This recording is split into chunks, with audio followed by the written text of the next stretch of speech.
Muy buenas noches, un placer una vez más acompañarles en este tiempo de televisión en directo en el que vamos a tener muchísimos temas hoy sobre la mesa, y es que tras la convocatoria electoral siguen los temas de Canarias, los cuales vamos a abordarlos hoy. Ya saben que los lunes toca Consejo de Gobierno, por lo tanto estará hoy con nosotros el viceconsejero de la Presidencia, portavoz del Gobierno de Canarias, Alfonso Cabello.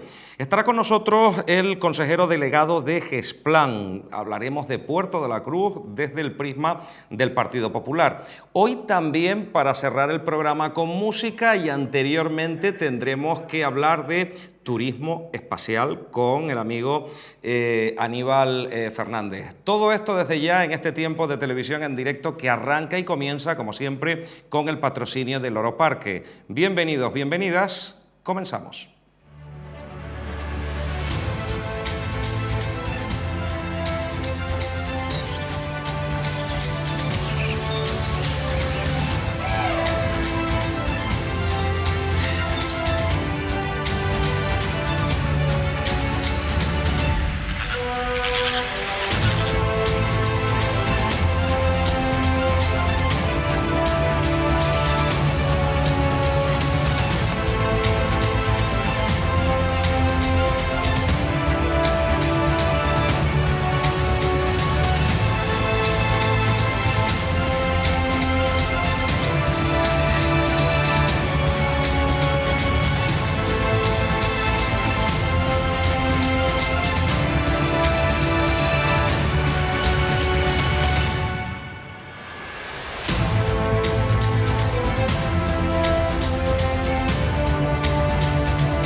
Loro Parque patrocina este programa.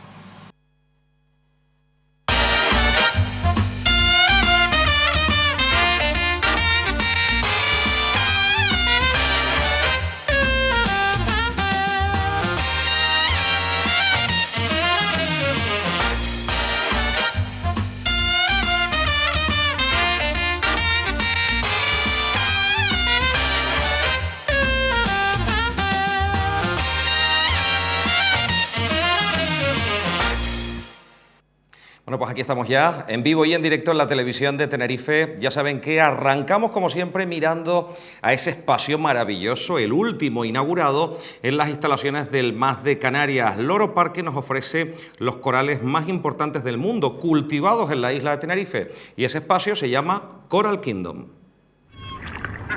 Estás a punto de descubrir el mayor arrecife de coral fuera del océano del mundo. ¿Preparado para sumergirte?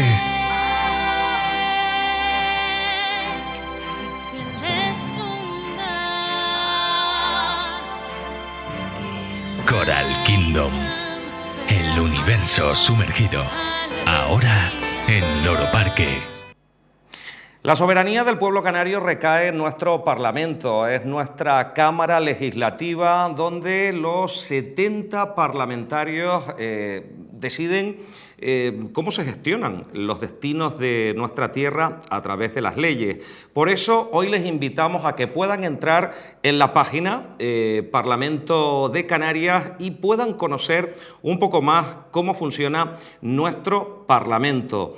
Y es que todas las comisiones que decide cada grupo parlamentario, ahí están viendo parte de la página del Parlamento de Canarias. Les invitamos a que puedan entrar y puedan saber qué se hace cada día en nuestra Cámara Legislativa. Así que ya saben, conoce tu Parlamento en www.parcan.es. Ahí les esperamos cada día, los 365 días del año.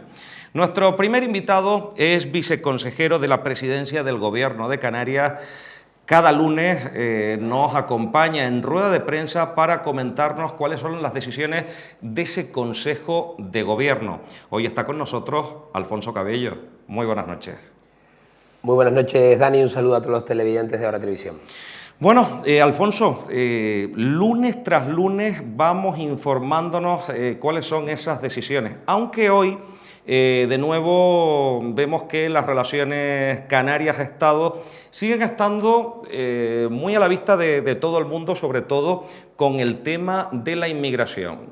Decía el Gobierno, justo en el verano podremos repartir esos ya más de 5.500 menores no acompañados que dependen al 100%, todos los que han llegado a Canarias, de los presupuestos de nuestra comunidad autónoma. ¿Cómo están en estos momentos las relaciones con el Estado en este sentido? Bueno, las relaciones con el Estado, hay que decir, Dani, que no son malas. No hay una mala relación con el Estado, hay una relación de que estamos trabajando de manera conjunta con el Estado para encontrar un camino que es la vía de la modificación legislativa, modificar las leyes para que sea obligatorio y por ley que los menores que lleguen a Canarias a partir de determinado número tengan que distribuirse por el conjunto de las comunidades autónomas.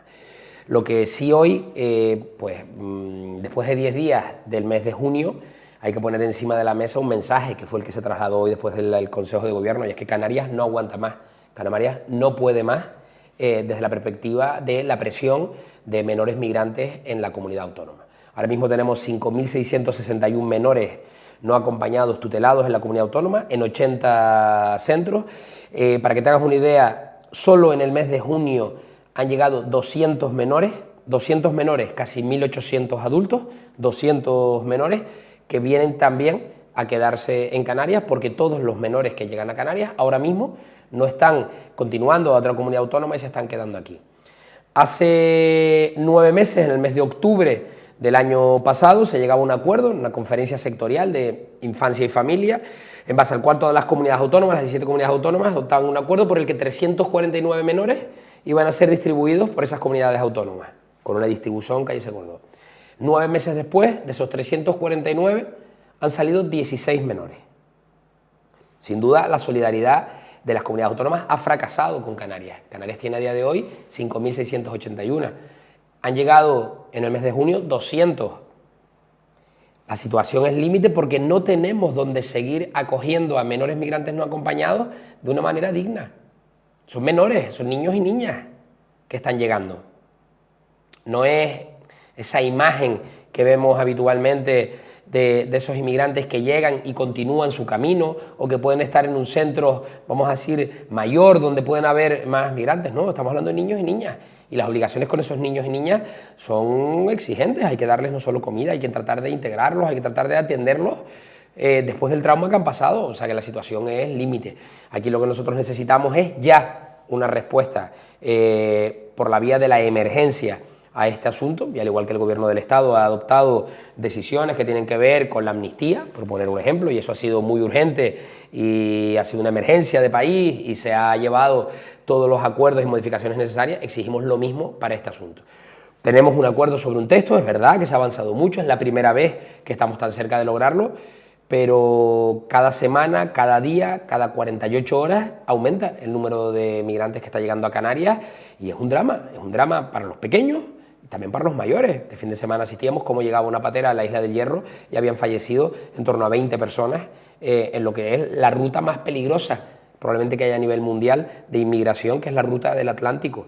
El mar, tú lo has visto cómo está, tienes desde aquí unas vistas privilegiadas. El mar está como un plato, como decimos nosotros habitualmente. Cuando el mar está así, normalmente a las 12, a las 20 horas se han producido salidas y van llegando. ¿Cómo vamos a abordar el verano de esta manera? Desde los años 90 no habíamos acudido a una oleada tan brutal como en estos últimos 2 años. Hemos batido en récord de llegadas. El año 2023 y 2022 se convirtió en una auténtica ruta de la muerte, ruta no sabemos a qué parte, ya que muchos continúan su camino, pero la tutela de los menores las tienen las comunidades autónomas. Como no pasan por más comunidades, se van quedando aquí. Se ha ido construyendo. Con el paso del tiempo tenemos más de 70 centros ya, y nuestra capacidad ha llegado de una manera caótica a poder mantener todo esto. Si continúan llegando, ¿cuál es la salida? Porque tampoco es que se puedan construir centros de un día para otro.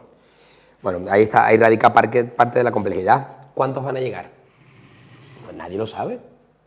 Dani, es que nadie lo sabe. Con lo cual también es un problema para el presupuesto claro, de la comunidad. ¿Cómo lo vas dimensionando? Lo que se hizo por parte de este gobierno de Canarias, nada más llegar, fue declarar la situación de emergencia en esta materia. Y la compañera a la que yo quiero mandarle todo el apoyo del mundo, Candelaria Delgado, que es la consejera que le corresponde, que es la consejera de Asuntos Sociales y que lleva también los temas de inmigración, y su equipo se han desvivido por este asunto. Que nosotros comenzamos el mandato hace un año, que es que habían 21 o 22 centros de menores en Canarias, que hay 80 centros de menores abiertos ahora mismo en Canarias. Alcaldesas y alcaldes que no están poniendo problemas, vecinos y vecinas que no están poniendo problemas, claro, que están dando respuestas. Este problema, Alfonso, no lo tiene, por ejemplo, la comunidad autónoma de Extremadura, ni siquiera Andalucía, ni Valencia, porque las competencias decimos que son de las comunidades autónomas. Ahí hay una perversión de la ley, y hay una clara perversión de la ley, y en esto estamos, por primera vez, hay un acuerdo con el Estado, y con el ministro Ángel Víctor Torres se ha llegado a un principio de acuerdo que se está trabajando, vamos a decir, la letra pequeña, y ahora yo lo explico un poco si quieres, porque debería ser inminente el lograr ese acuerdo. Hay una perversión en la ley que protege a los menores, ¿vale? A los menores se les protege por encima de cualquier otro ámbito legal. La ley que protege a los menores establece que un menor en situación de desamparo, un menor que no tiene a nadie a su cargo y que está en un territorio, le corresponde a la comunidad autónoma en la que está. ¿Eso para qué está pensado? Unos padres del Realejo, que nos queda cerca, del Orotava, del Puerto de la Cruz, fallecen en un accidente de tráfico, sucede algo y se queda un niño o una niña desamparado. La comunidad autónoma tiene que responder inmediatamente y ese mismo día y el día siguiente tiene que tener todas las garantías, tiene que estar tutelado, tiene que estar... Se responde. ¿Qué está pasando? Que se está pervirtiendo, y quiero que se me entienda bien, esa ley y al final, claro, Madrid no tiene costa, no tiene mar. Los menores migrantes no están llegando a la costa, no vienen de África a Madrid directamente. ¿Dónde llegan? A Canarias, a Ceuta, a Melilla, en algunos casos en su época por el Estrecho, pero el grueso, ¿dónde llega? A Canarias. En esa interpretación de la ley, ¿qué dice? Oiga, igual que en un menor en situación de desamparo le correspondería a usted, es donde llega. Pero nosotros lo que hemos defendido en todo momento es que ese menor, esa familia, no viene buscando Canarias per se, no llegan al Hierro porque quieran venir al Hierro, quieren ir a Europa, quieren ir a España, pero donde quieren ir es al sueño europeo. Y es algo humano, razonable, lícito, porque en la medida en la que en África se esté muriendo de hambre, haya guerra, haya persecuciones, la gente quiere para su familia un proyecto de vida y una expectativa de vida mejor, e intentan huir. Pero, Dani, el problema es que Europa no acaba de dar respuesta, España no acaba de dar respuesta y la situación la está viviendo las Canarias y los canarios. Y nosotros necesitamos, de verdad, o sea, hay 5.661, han llegado 200 en 10 días del mes de junio. ¿Cuál es la situación para mañana? Hoy que se hablaba en el Consejo de Gobierno, pues la consejera ya ponía encima de la mesa con el consejero de Educación, oye, tendremos colegios desafectados, antiguos colegios, que puede haber la comunidad autónoma, que están en desuso, vamos a empezar a hacer un mapeo de los colegios, vamos a tener posibilidad. Pero es que el Ministerio de Defensa nos ha dicho que no a cedernos 2 instalaciones militares para poder ser utilizadas, por ejemplo, la Fortaleza en La Palma. Desde esta perspectiva, es que mañana la consejera se va a Península a una reunión con las 17 comunidades autónomas y en uno de los puntos del orden del día va una propuesta de acuerdo para redistribuir 300 menores de Canarias de manera voluntaria. Pero Dani, es que hace 9 meses se acordaron que se distribuían 349 y han salido 16. ¿Con qué expectativa crees tú que va la consejera mañana a esa reunión? Claro, hay muchas comunidades que no quieren cumplir con este acuerdo, que les está costando, pero económicamente estamos hablando de 5.600, me decía, me parece una barbaridad. Porque esto económicamente yo no sé cuánto puede costar, 10 millones de euros mensuales, porque tienes que tener la contratación de diferentes entidades que se ocupen cada día y demás. ¿Hay alguna ayuda para compensar de alguna manera a la Comunidad Autónoma de Canarias? Sí, se habilita, por ejemplo, mañana para esos 400 que van, 300 son de Canarias y 100 entre Ceuta y Melilla, pero esos 400, hay 35 millones de euros para una ficha financiera a todas en las comunidades autónomas que los vayan acogiendo. Sí, pero ¿y los 5.000 que hay en Canarias? Bien, entonces ahí es donde estamos. Se habilitó una partida presupuestaria en la Agenda Canaria, ese voto de Cristina Valido en Madrid, esa negociación del presidente Fernando Clavijo en esa Agenda Canaria, propició que se habiliten recursos, pero esos recursos son totalmente insuficientes. Ya te digo, en un primer momento fueron 50 millones de euros y tú has dado bien el cálculo, está un poco por encima de los 10 millones de euros mensuales, porque tú estás hablando de la perspectiva comida, que se queden en algún sitio, escolarización, tienen que ir a un colegio. Estamos hablando de niños y niñas. Estamos hablando de niños y niñas. Toda esa atención, la primera atención cuando llegan a pie de muelle, las pruebas médicas para determinar la edad. Estamos hablando de niños y niñas que vienen sin papeles, que vienen sin lo más elemental, Dani. O sea, de verdad, es una situación, cuando tú lo ves a pie de muelle, ves la situación que se vive, la situación es muy complicada. Ahí hay un tejido de mujeres y hombres voluntarias, de profesionales sanitarios, de médicos, de profesores, de gente anónima que todos los días está trabajando en esto, pero claro, que están exhaustos. Pero claro, a todo esto tenemos al ministro Ángel Víctor Torres, que ha sido presidente del Gobierno de Canarias y que ha tenido que vivir una situación de este tipo. Recuerdo en aquel momento en el Parlamento que prácticamente casi por unanimidad todos pedían, Alfonso, que el Estado asumiera parte de una responsabilidad que no se puede quedar solo en la comunidad autónoma. ¿Qué dice ahora el expresidente, que ahora mismo es ministro del Gobierno de España? Bueno, lo que dice es que la única solución verdaderamente efectiva es la modificación legal, que haya una obligación legal y no sea de manera solidaria entre las comunidades autónomas el poder darle respuesta a este asunto. O sea, de una manera forzosa. De una manera forzosa, por obligación legal.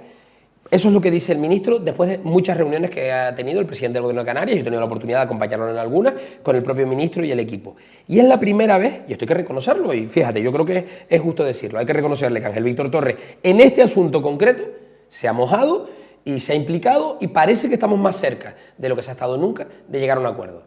También es verdad que con Fernando Clavijo al frente, se ha optado por una forma de abordar este problema que nosotros hemos bautizado y muchos medios de comunicación como modo canario, que es desde una perspectiva constructiva, no haciendo partidismo, no haciendo frentismo sobre este asunto, sentándonos todos los portavoces del Parlamento de Canarias, todas las fuerzas políticas, a excepción de Vox, que se ha sentado también, pero no ha querido llegar a un acuerdo, y llegando a un acuerdo. Y cada paso que se ha ido dando en estas semanas y meses ha ido viniendo acompañado de un acuerdo de los portavoces. La realidad es que yo creo que estamos en el minuto de descuento, estamos en el momento de llegar a un acuerdo. Pero es que claro, 2 semanas, 3 días, es que en 10 días han llegado 200. Es que este fin de semana murieron 20 personas en el Hierro, en las aguas del Hierro. ¿Cuánto podemos esperar? Esto, de la misma manera que me dijiste la última vez, con Costas, que ahora me dirás cómo va el tema de Costas y al final... Va mal, ya te voy adelantando que con Costas va mal la cosa, pero bueno, no te voy a hacer spoiler, o sea, que va mal. Esto al final, de la misma manera que me comentaste en la última entrevista, terminará en los tribunales también. ¿Veremos en los tribunales por este tema? Hombre, yo en este tema espero que no. Yo, de verdad, yo soy una persona optimista por naturaleza. Yo creo que aquí me gustaría poner encima de la mesa el Gobierno de Canarias, el presidente Fernando Clavijo y el vicepresidente Manolo Domínguez. Se ha hecho una labor de consenso, de negociación, de diálogo, de trabajo.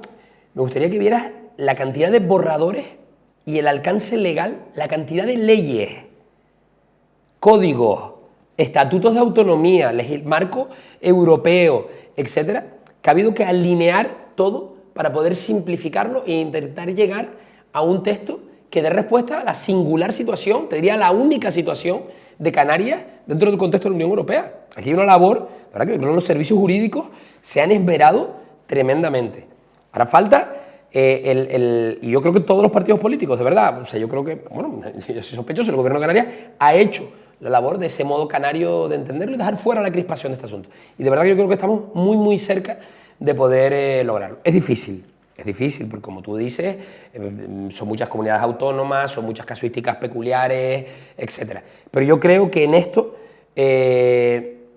la solidaridad y la humanidad deben de mandar, y va a haber un acuerdo y debería de ser de manera inminente. Lo que pasa es que es verdad que cuando ves 10 días como lo que hemos visto, he tenido la oportunidad por el cargo que me toca de hablar el fin de semana o tener contacto el fin de semana con la presidenta del Cabildo de Fuerteventura o el presidente del Cabildo de Lanzarote, y eran avisos continuos de llegadas, llegan por no sé, ¿sabes?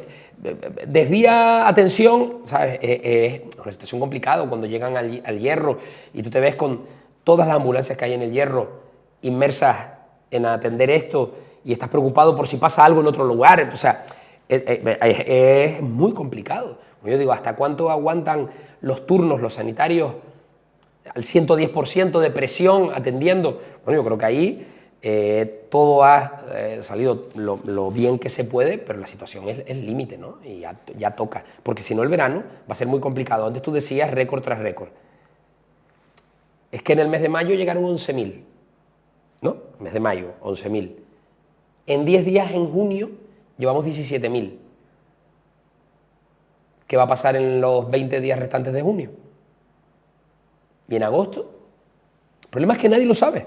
El problema es que lo que nos dice el Ministerio de Asuntos Exteriores, lo que te pueden decir las ONG que trabajan en origen, es que hay campos de refugiados muy grandes, de más de 150, de 200.000 personas. Es que la situación es muy complicada. ¿Cómo se articula esto cuando un gobierno hace unas previsiones? Como yo siempre digo, los presupuestos son unas previsiones de gasto. No se puede prever. ¿Y cómo vas declarada quitando, la emergencia? La ley contempla la situación de emergencia. Tú, cuando hay una situación de emergencia, se va contratando y después se va pagando. Y lo que se va a hacer es pues tener que quitarlo de otros sitios. Y nosotros estamos, y te puedo decir ahí que también es una labor muy directa y muy intensa del presidente Fernando Clavijo, directamente con la vicepresidenta del Gobierno, con María Jesús Montero, ministra de Hacienda, para intentar negociar las partidas. El presupuesto del año 2024 de Canarias, del Estado español está prorrogado. Y sin embargo, vamos a decir que muchos de los temas que afectan a este asunto y a estos asuntos con Canarias, por esa forma de entender Canarias, por ese papel que juega Coalición Canaria con ese voto único de Cristina Valido en Madrid, el valor de esa negociación, de ese voto, es parte de esa financiación, insuficiente. Todavía seguimos negociando la de este año, porque el problema, Dani, que es donde tú dices, no sabes. Tú me decías, hoy me preguntaba un periodista, un compañero tuyo de Las Palmas de Gran Canaria, pero ¿cuántos centros? No sabemos. Es que esa es parte del problema. Por eso necesitamos dar respuesta. Por eso necesitamos que la respuesta no puede ser única y exclusivamente de 8 islas alejadas, fragmentadas, frontera sur de Europa. La respuesta tiene que ser del conjunto del Estado español y del conjunto de la Unión Europea. Dani. Esa es otra de las preguntas relacionadas. Tenemos una forma de Estado distinta a cualquier otra del mundo. La gente tiende a comparar un Estado federal, por ejemplo, que no tiene nada que ver, donde el Estado tiene unas competencias y los Estados federales tienen otras. Sin embargo, aquí nos encontramos en el estado de las autonomías, donde vemos los estatutos de autonomía de las diferentes comunidades autónomas que tienen que estar como las ruedas dentadas de un reloj con nuestra Carta Magna, con la Constitución. Y vemos con nuestros estatutos de autonomía tienen unas competencias, muchas han sido agrandadas en el Congreso de los Diputados, como fue nuestro Estatuto de Autonomía, prácticamente por todas las formaciones políticas, y vemos cómo no se cumple, pero vemos otras comunidades autónomas que piden más competencias y se les dan. Si a otras se les dan con tanta facilidad, si las nuestras están recogidas, incluso nuestro régimen económico y fiscal, ¿por qué cuesta tanto cumplir con Canarias? Mira, Dani, Gabri, ahí hay un tema muy claro. Nuestro Estatuto de Autonomía, vamos a decir que es de las últimas versiones. Año 2018 se aprobó el Estatuto de Autonomía de Canarias, que viene a ser nuestra Constitución, cómo nos relacionamos, cómo encajamos con el conjunto del Estado. Ese Estatuto de Autonomía contempla una serie de competencias en materia de costas, en materia de menores. Está en el Estatuto de Autonomía, en materia de costas y otras materias. Y en esto el Estado tiende a ser muy centralista. El Estado tiende a ser muy celoso de sus competencias y le cuesta ceder competencias, porque ceder competencias es ceder presupuesto, es ceder personal, es ceder control. Tú hablabas antes de los estados federales. Los estados federales, todos pensamos en Estados Unidos o en Alemania, tienen un sistema en el que, bueno, se cede más control, más presupuesto y se quedan unas competencias más centralizadas. Bueno, nosotros estamos en la España de las autonomías. Nosotros siempre hemos defendido que una comunidad autónoma, ya le digo nosotros, Coalición Canaria, ha defendido que una comunidad autónoma como la nuestra tiene que reconocérsele sus singularidades, dándole más capacidad de gobierno y de autogobierno. Y lo hemos llevado hasta donde entendimos que era lo más razonable en el contexto que nos encontrábamos, en ese Estatuto de Autonomía. Y ahora lo que defendemos es que se cumpla. Y que en materia de costas y de litoral, sabremos en Canarias cómo, qué hace falta para nuestros ayuntamientos, para nuestras costas, o tiene que venir alguien a decirnos de fuera.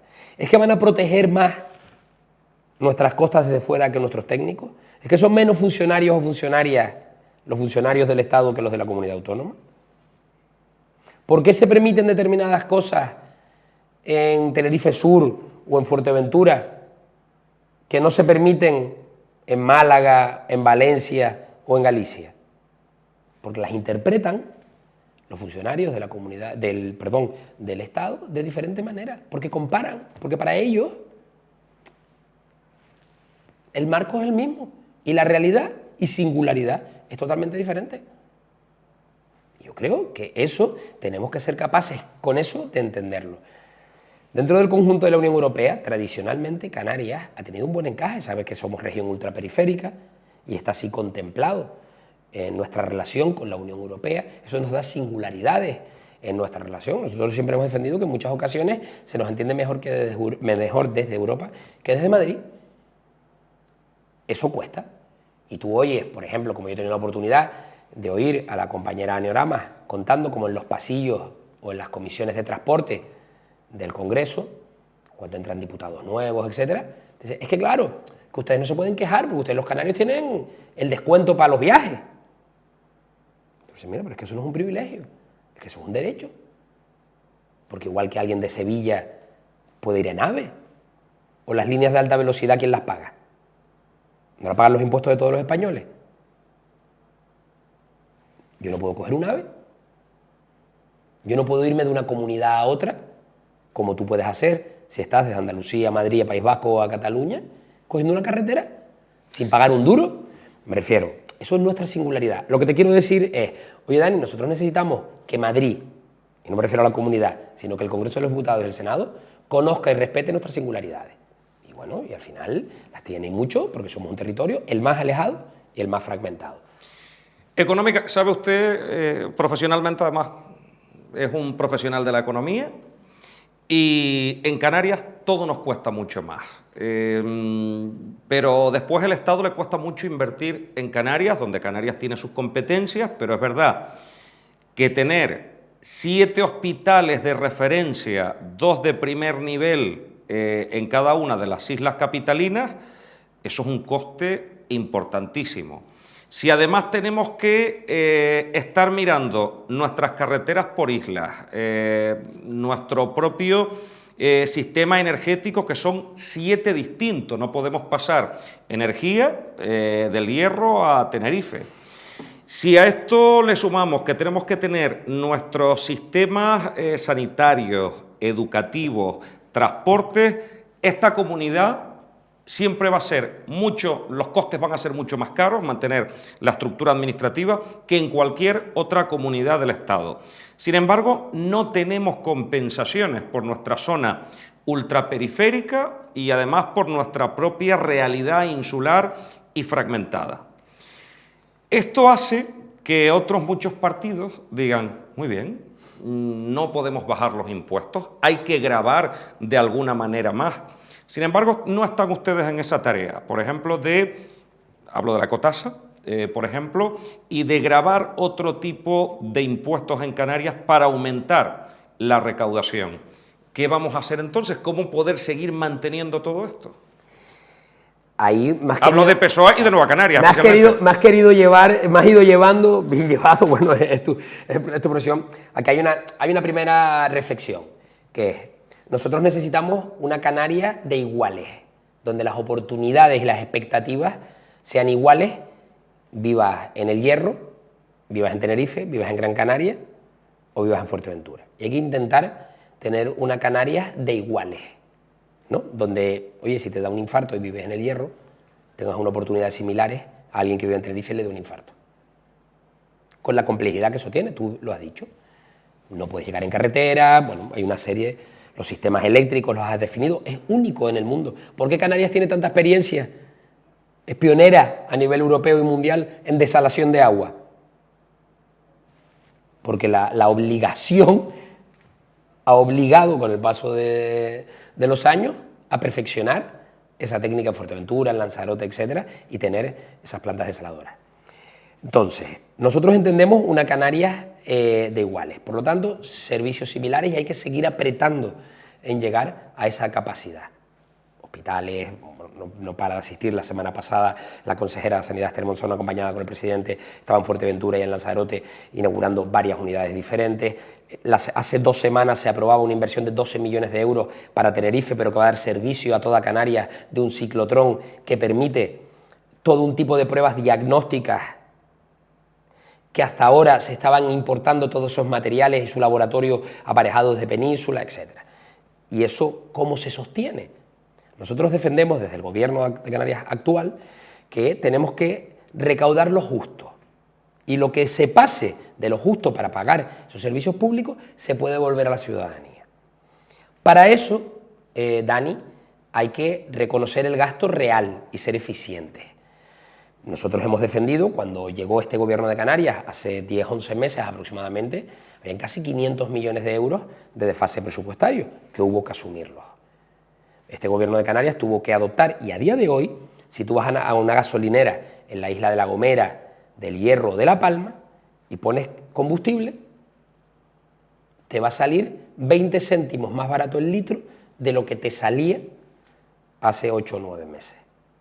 ¿Por qué? Porque se ha puesto una bonificación, porque el precio del combustible en La Gomera, en el Hierro y en La Palma, en las Islas Verdes, era mucho más caro de lo que es en Tenerife y en Gran Canaria. La doble insularidad. La doble insularidad, que tanto se ha hablado. Y nosotros entendíamos que eso es de justicia. Y eso es devolver impuestos a los ciudadanos y darles más competitividad. ¿Por dónde pasa esto? Y me llevabas a la ecotasa y a esa parte. Oye, este gobierno de Canarias ha empezado un proceso de revisión del modelo económico de Canarias. Y ese proceso es inexorable.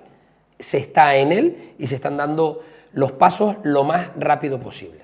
Hay que dar respuestas, pero las respuestas no se improvisan, son respuestas complejas, son respuestas sobre las que hay 5 grupos de trabajo creados ahora mismo, 3 objetivos claros: conferencia de presidentes con el presidente Fernando Clavijo y el vicepresidente al frente, y los 7 presidentes y presidentas de los cabildos.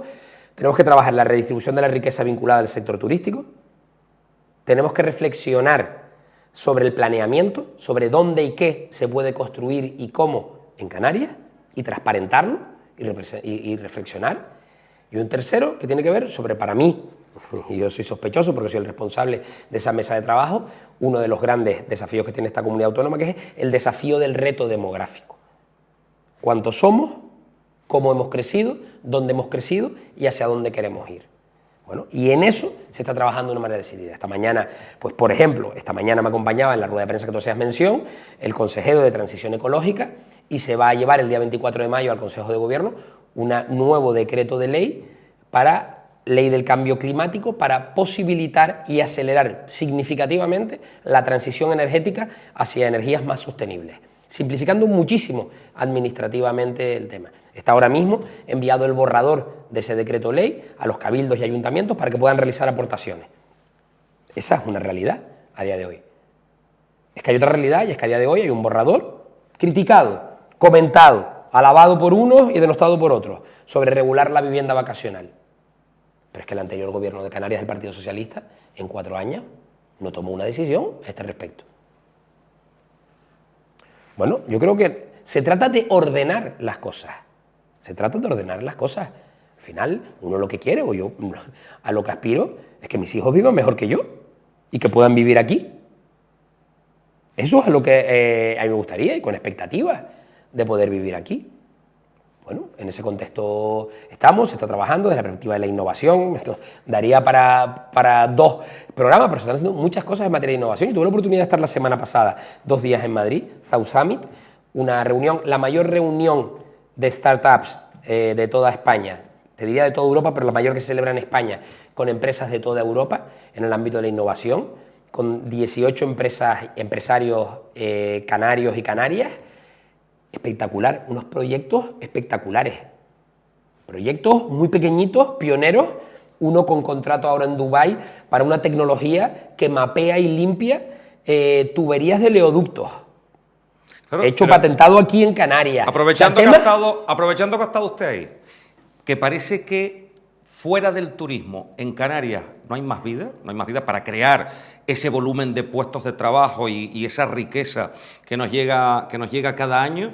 Pero Canarias está preparada, como puede ser un nicho de negocio, otras comunidades autónomas, para recibir ese tipo de empresas de cara a un futuro. Hemos visto, por ejemplo, que ha sido un atractivo, pues, por ejemplo, el arreglo de esas plataformas petrolíferas en los 2 grandes puertos, tanto en Tenerife como en Las Palmas. Pero todas esas empresas que, puede decir, como pasa con el mundo audiovisual, donde Canarias tenía unas ventajas fiscales por encima de otras regiones europeas.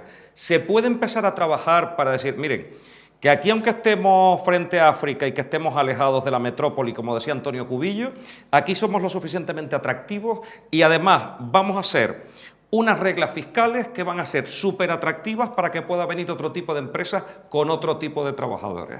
La respuesta es sí. O sea, tú has dicho 2 sectores de los que hace 15 años no existían. No existían. Yo soy de San Andrés y mi familia, María Jiménez, de Valle Seco, etc. Yo toda la vida, cuando era muy niño, vi allí reparaciones navales. Toda la vida allí había reparaciones navales. Eso desapareció por completo.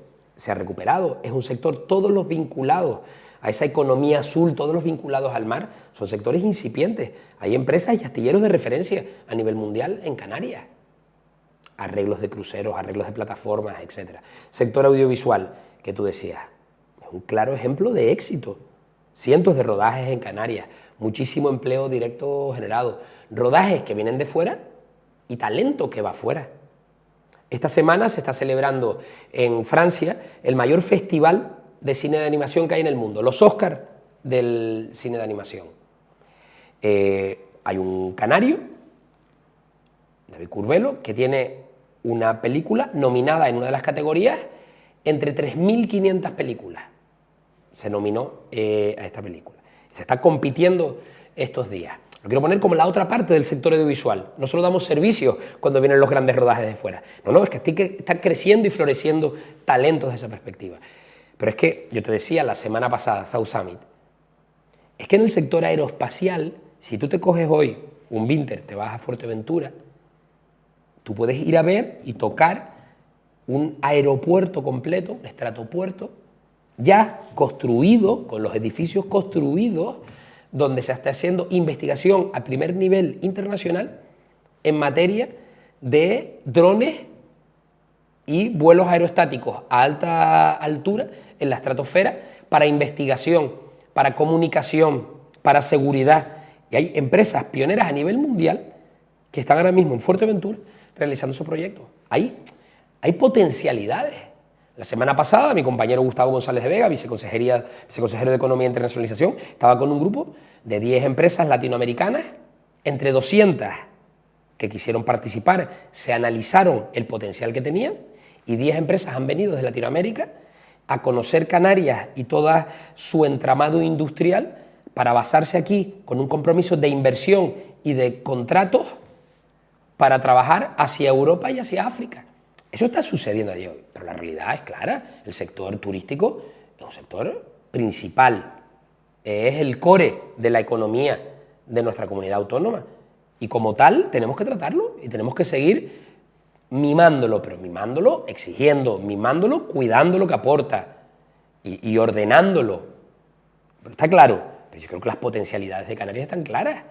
O sea, no te quiero hablar ahora de esa plataforma tricontinental que somos, ¿no? Esa Europa a la espalda, ¿no? Ese carácter latino y ese idioma latino que nos permite mirar Latinoamérica con vínculos culturales de emigración muy potentes, y esa distancia a África que nos permite en apenas unas horas estar en continente africano, es una oportunidad, sin duda, es una oportunidad.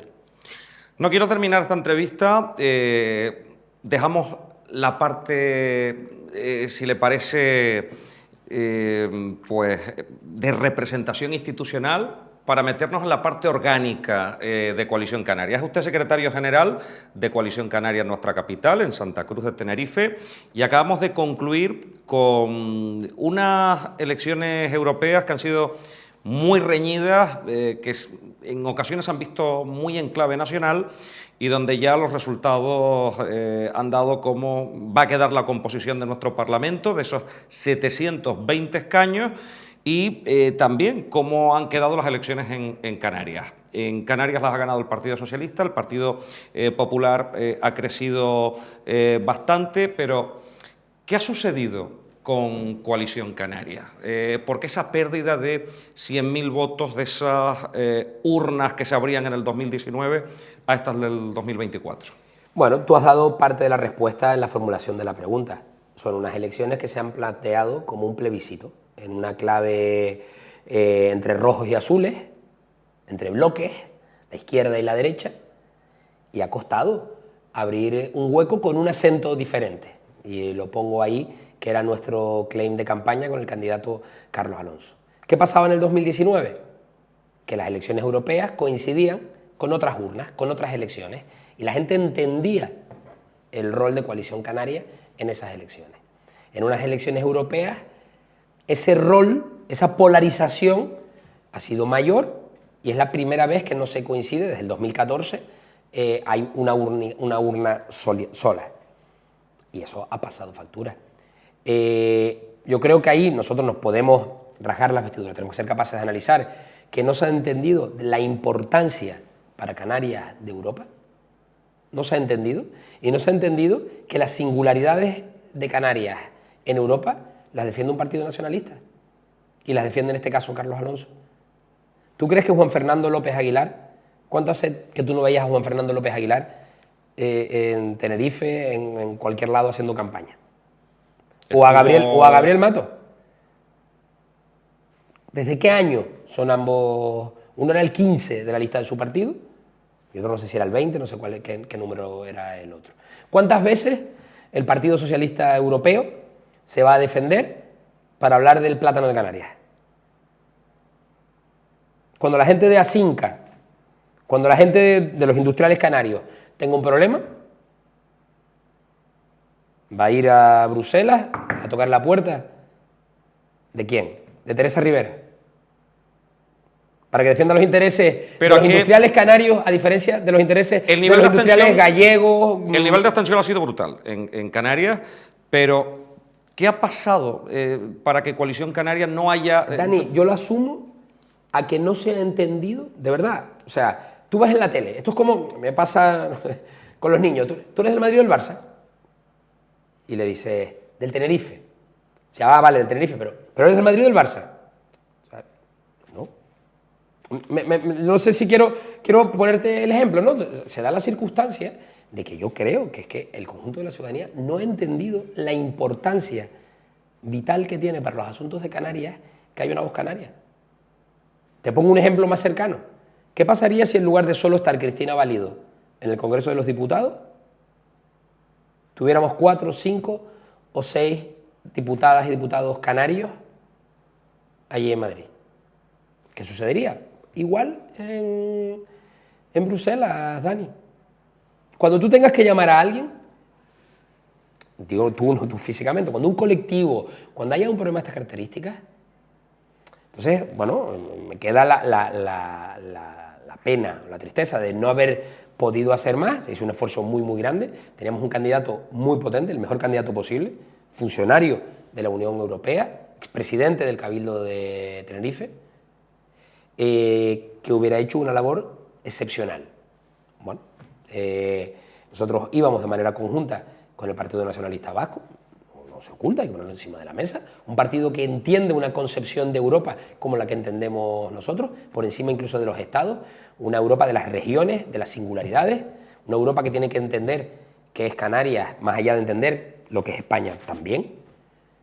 Y bueno, no hemos sido capaces, Dani, nos tocará seguir haciendo didáctica, seguir revisándolo nosotros y siendo capaz de analizarlo y de trasladarlo. Le hago una última cuestión, porque estas elecciones han llevado por delante, pues en este caso, el gobierno francés, que ya ha convocado, ha anunciado la disolución de la Cámara y ha convocado elecciones. Nos vemos en Bélgica, repercusiones también aquí con la dimisión de Yolanda Díaz al frente de la dirección de Sumar. Como político, que lleva usted muchos años y analiza mucho y va mucho a Madrid, tiene muchas relaciones y demás, los mentideros y demás, ¿nos vamos a elecciones generales?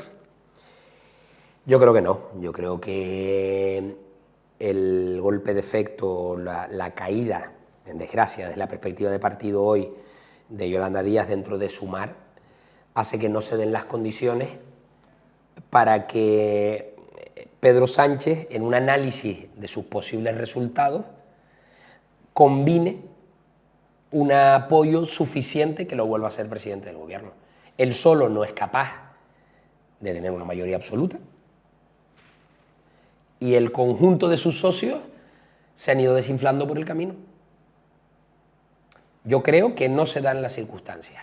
También te digo, yo creo que ahora mismo lo que toca, de verdad, Dani, es empezar a pensar en los problemas de ahora, de hoy, de mañana, porque estamos continuamente analizando cuándo va a ser el momento en que Pedro Sánchez convoque elecciones o no.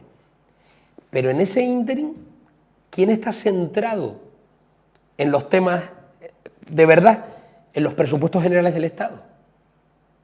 Es que por esta convocatoria de elecciones y por la convocatoria de elecciones en Cataluña, lo hemos olvidado porque digerimos muy rápido. No hay presupuestos generales del Estado.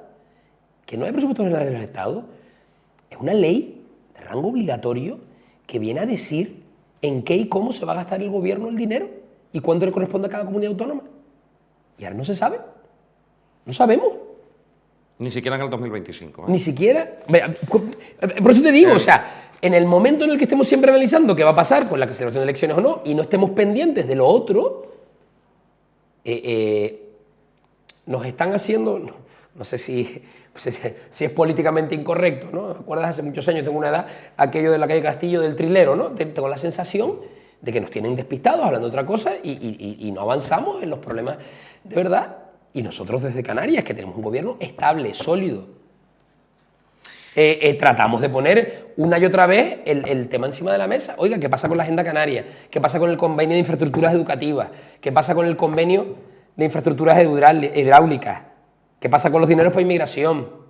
¿Qué pasa con el descuento del 60% de IRPF para La Palma? Y vas y vuelves y bueno, y es nuestro trabajo y lo hacemos. Pero claro, quien está al otro lado tiene que estar en posibilidad de escucharte y de reaccionar. Hoy hemos hablado con el portavoz del Gobierno de Canarias, lo vemos cada lunes anunciar en rueda de prensa todos los acuerdos que se toman en el seno del Consejo de Gobierno. Comunica de una manera muy llana, muy transversal además, y le agradezco además que se entienda, porque los políticos a veces no se entienden y siempre, Alfonso, lo entendemos perfectamente en todas nuestras entrevistas. Alfonso Cabello, muchísimas gracias por estar con nosotros. En un mes aproximadamente nos vemos. Espero que me cuente algo más de la ley de costas. Te contaré más de la ley de costas. Muchas gracias, Dani. Un saludo a todos los televidentes de Ahora Televisión y nos seguimos viendo por estas calles de Canarias. Muchísimas gracias por estar con nosotros. Hacemos un alto en el camino para la publicidad. A la vuelta estará con nosotros el consejero delegado de Gesplan, una empresa del Gobierno de Canarias. La conocemos un poquito más por dentro, así que publicidad y regresamos. Hasta ahora mismo.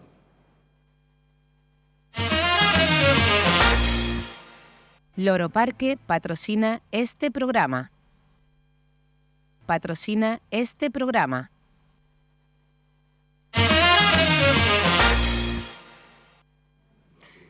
Seguimos en directo y además recuerden ustedes que estamos, como siempre, acompañados por el Más de Canarias, porque ya saben que tenemos la posibilidad de poder disfrutar de esos rincones maravillosos, aunque ya saben que aquí les recomendamos en el Más de Canarias ese rincón maravilloso de colores y corales que se llama Coral Kingdom.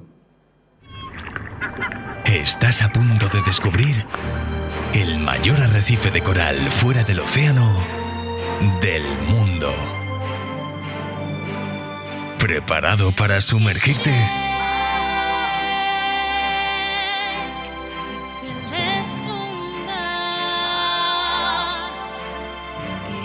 Coral Kingdom, el universo sumergido, ahora en Loro Parque.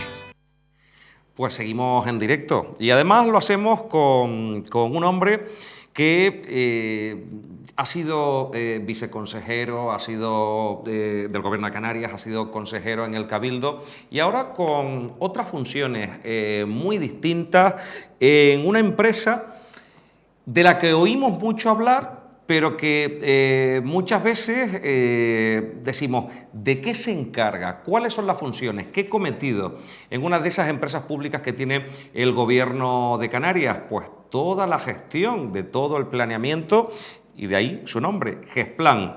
Como consejero delegado tenemos hoy a Miguel Ángel Pérez. Muy buenas noches. Buenas noches, Dani.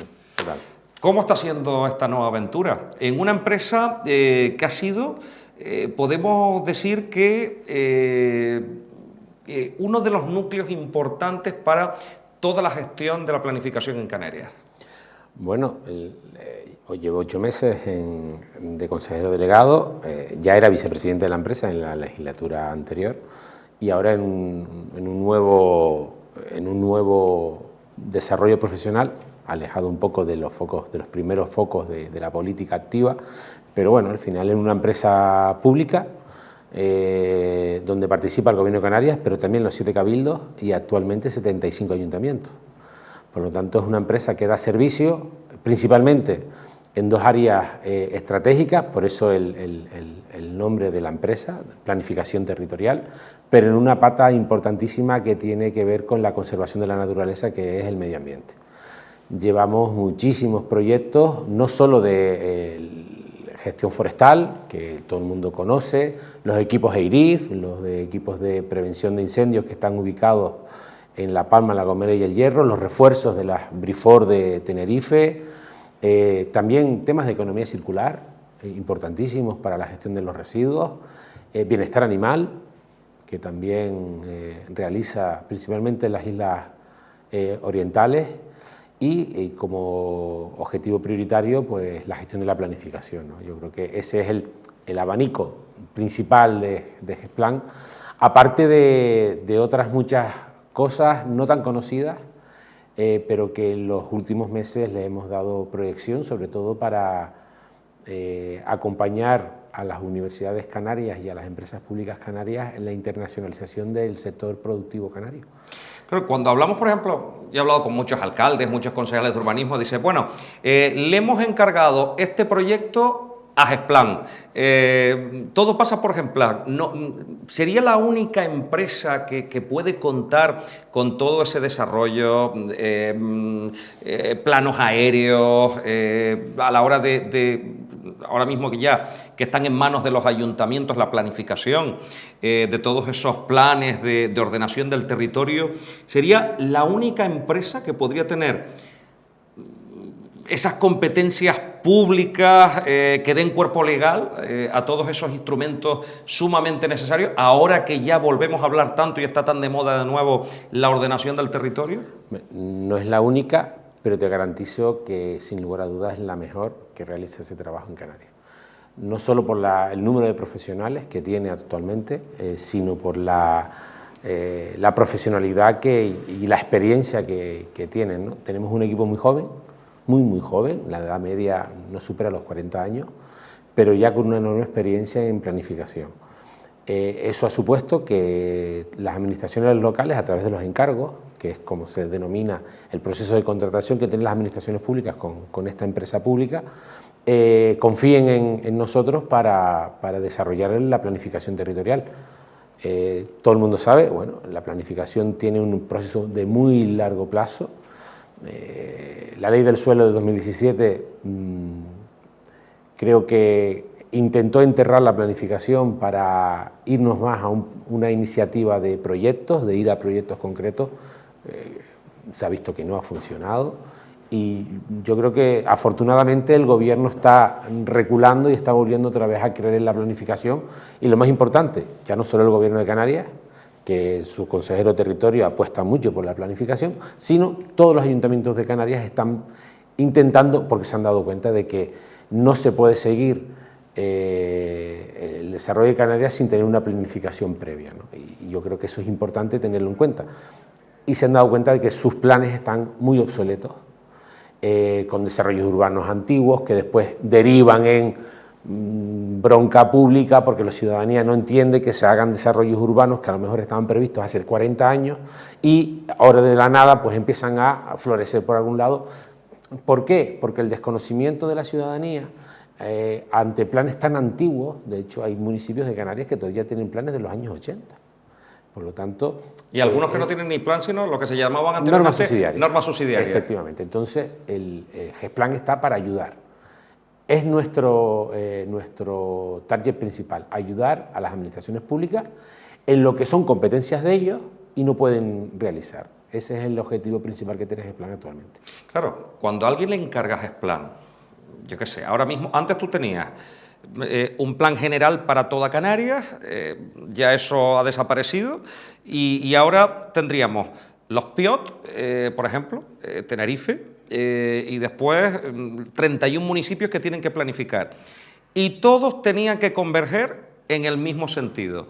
Una vez que cae la tutela regional, por decirlo de alguna manera, y nos encontramos municipios que van por un lado, nos hemos encontrado problemones ahora mismo a nivel urbanístico, ciudades que pueden ir dentro de otras, que pueden albergar un crecimiento desmesurado, o situaciones que en su momento fueron planificadas y que hoy en día vemos que a lo mejor ya no son tan necesarias. Por ejemplo, como pueda ser Cuna del Alma o el Hotel La Tejita. Costaría mucho decirle, mire, ¿cómo cambio yo este planeamiento? Porque vemos que los planes generales son a medio y largo plazo. A lo mejor tú haces un plan general que te puede durar 20, 25, 30 años o más incluso. Fíjate tú, con lo que actualmente está aprobado en Canarias de planeamiento, duplicaríamos la población de Canarias.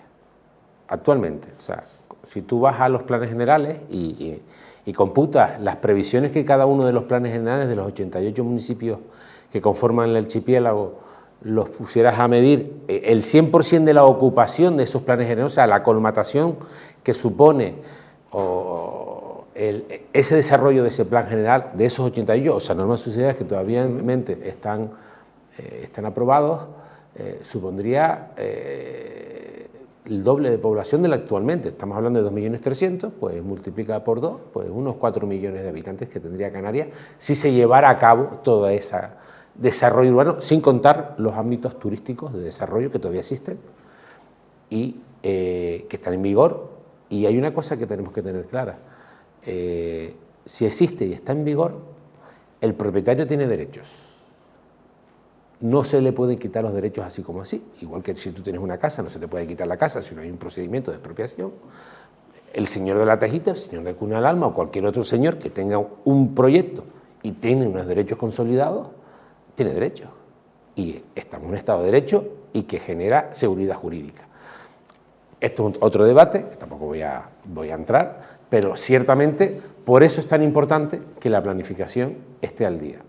No tiene mucho sentido que en municipios donde la pérdida de población es importante, sigamos teniendo desarrollos que dupliquen o tripliquen su población, porque sabemos que no va a ocurrir. Por lo tanto, modifique usted su planeamiento y adáptelo a la realidad vigente. La realidad vigente, que insisto, en planificación, cuando hablamos de realidades, hablamos de proyecciones futuras. Hablamos de 5, de 8, de 10, de 15 años. Pero si mantenemos el status quo actual, pues seguiremos teniendo pues una población de 2.300.000 más una previsión de otros 2 millones, más una previsión turística de en vez de 15 millones, pues 20 millones de turistas, y seguiremos con el dislate de tener una planificación obsoleta que conlleva y causa el sentir de la población actual, de cómo nos sentimos ahora los canarios con respecto al tema turístico o al tema del colapso que existen de las infraestructuras en Canarias. Es decir, lo que nos estás contando es, ahora mismo las competencias las tienen los ayuntamientos, los 88 municipios para sus planeamientos. No es así del todo, los tienen los 88 en su ámbito competencial, el Cabildo tiene otras competencias y el Gobierno de Canarias tiene otras competencias. Pero ya mínimas.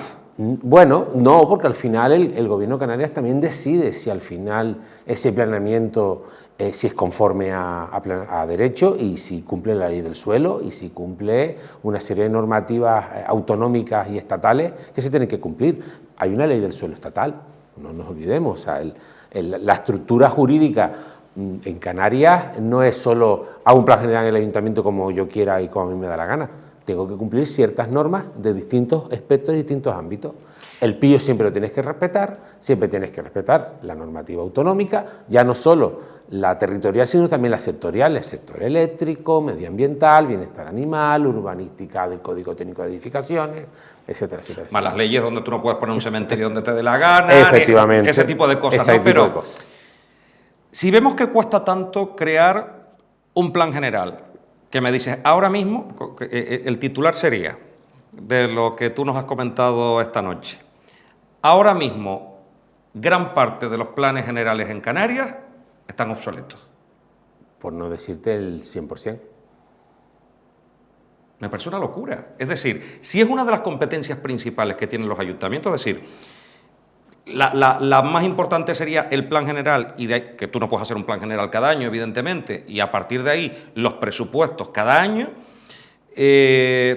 Si hay planeamientos que van retrasando, no es el momento. Tienes que hacer un periodo de alegaciones, responder, después volver a pasar hasta que eso se materializa en un plan general para X años. ¿Por qué cuesta tanto hacerlo? ¿Económicamente cuesta tanto hacer un plan general por un municipio? Los planes suelen ser caros. Estamos hablando de algunos cientos de miles de euros. Depende que hay ayuntamientos pequeños que no pueden afrontarlo. Sí, por eso tienen las ayudas del Gobierno. El Gobierno recientemente ha sacado una ayuda de 2 millones de euros de subvenciones a ayuntamientos para que puedan empezar a hacer, pero nadie te dice que tienes que hacer todo el plan general de una vez. El problema que tenemos, Dani, es que en el año 2017, cuando se aprueba la Ley del Suelo de Canarias, que se le dan desde el inicio hasta la finalización del plan general en la competencia municipal, actualmente, desde el 2017 hasta ahora, adaptado a la Ley del Suelo del 2017, no llegamos a 5 ayuntamientos, de 88, y estamos en el 2024.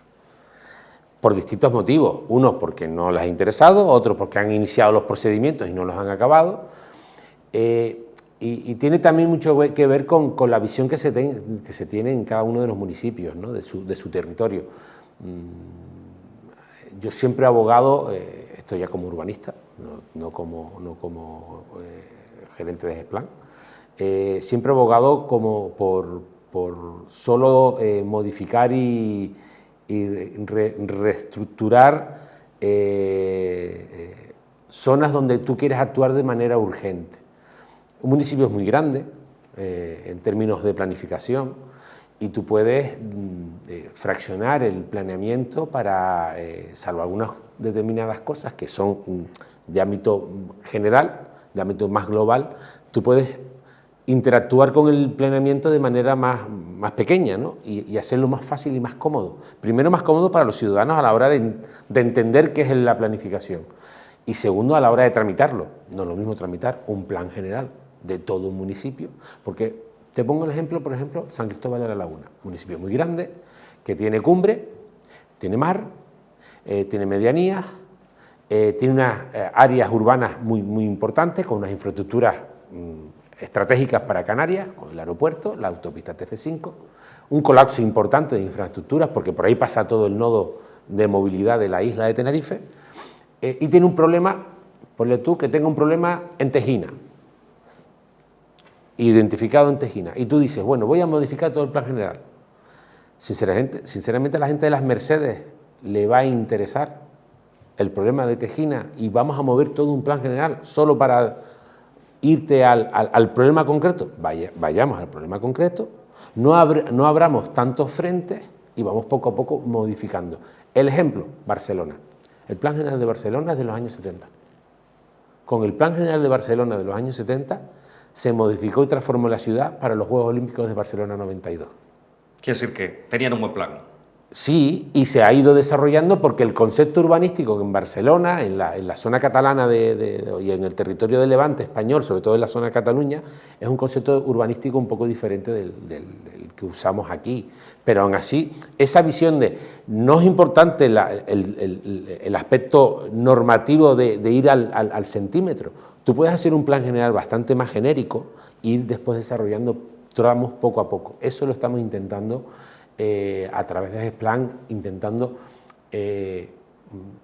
llegar a acuerdos con los ayuntamientos para que hagan ese modelo de trabajo conjunto. Sale más barato, obviamente, porque te estás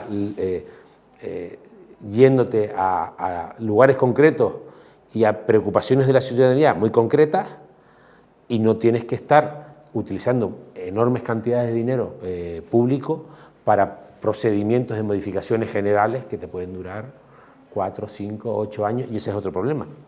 La política se ha convertido en una política de 4 años, totalmente incompatible con la planificación urbanística. Si un político solo piensa en 4 años, porque dentro de 4 años le van a hacer el examen, si pasa o no pasa, no va a pensar en una cosa que él ni siquiera va a ver, ni se lo está planteando. Y ese es el grave error que hemos caído con la política de la prontitud, porque la planificación nunca es de 4 años, nunca. Nos hemos dado cuenta en estos últimos tiempos que en Canarias tenemos yo creo que una preocupación como nunca de nuestro territorio, de nuestro crecimiento. Tuvimos un incendio en el que ver esas imágenes aéreas era desolador. Nos dice, una de las competencias precisamente es poder dar información de cómo está la isla en estos momentos, ya que hablamos de Tenerife, nuestros espacios protegidos, dónde se puede construir, dónde no. Mirando la isla a vista de pájaro, nos damos cuenta, Miguel Ángel, que gran parte de nuestro territorio está protegido. Por lo tanto, 1 millón de personas aproximadamente que vivimos aquí, más toda la población flotante, nos tenemos que mover en una franja más reducida de todo lo que es el territorio. Embotellamientos, crecimiento desigual.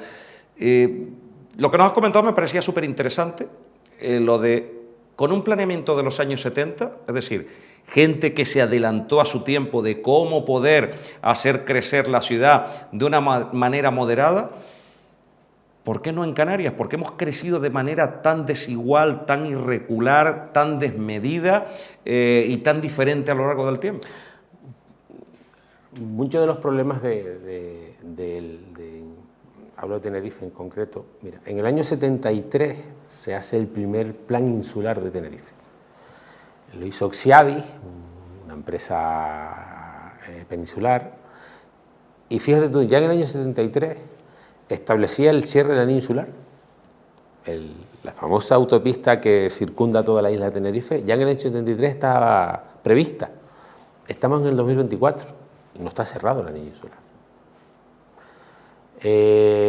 Cuando tú en el planeamiento pones ciertas infraestructuras, pero no las desarrollas, la gente siempre, y las administraciones, las más pequeñas y las más arriba, siempre tienen que hacer cosas. O sea, la necesidad de nichos de empleo, la necesidad de moverte, la necesidad de generar hospitales, centros de salud, centros sociosanitarios, están.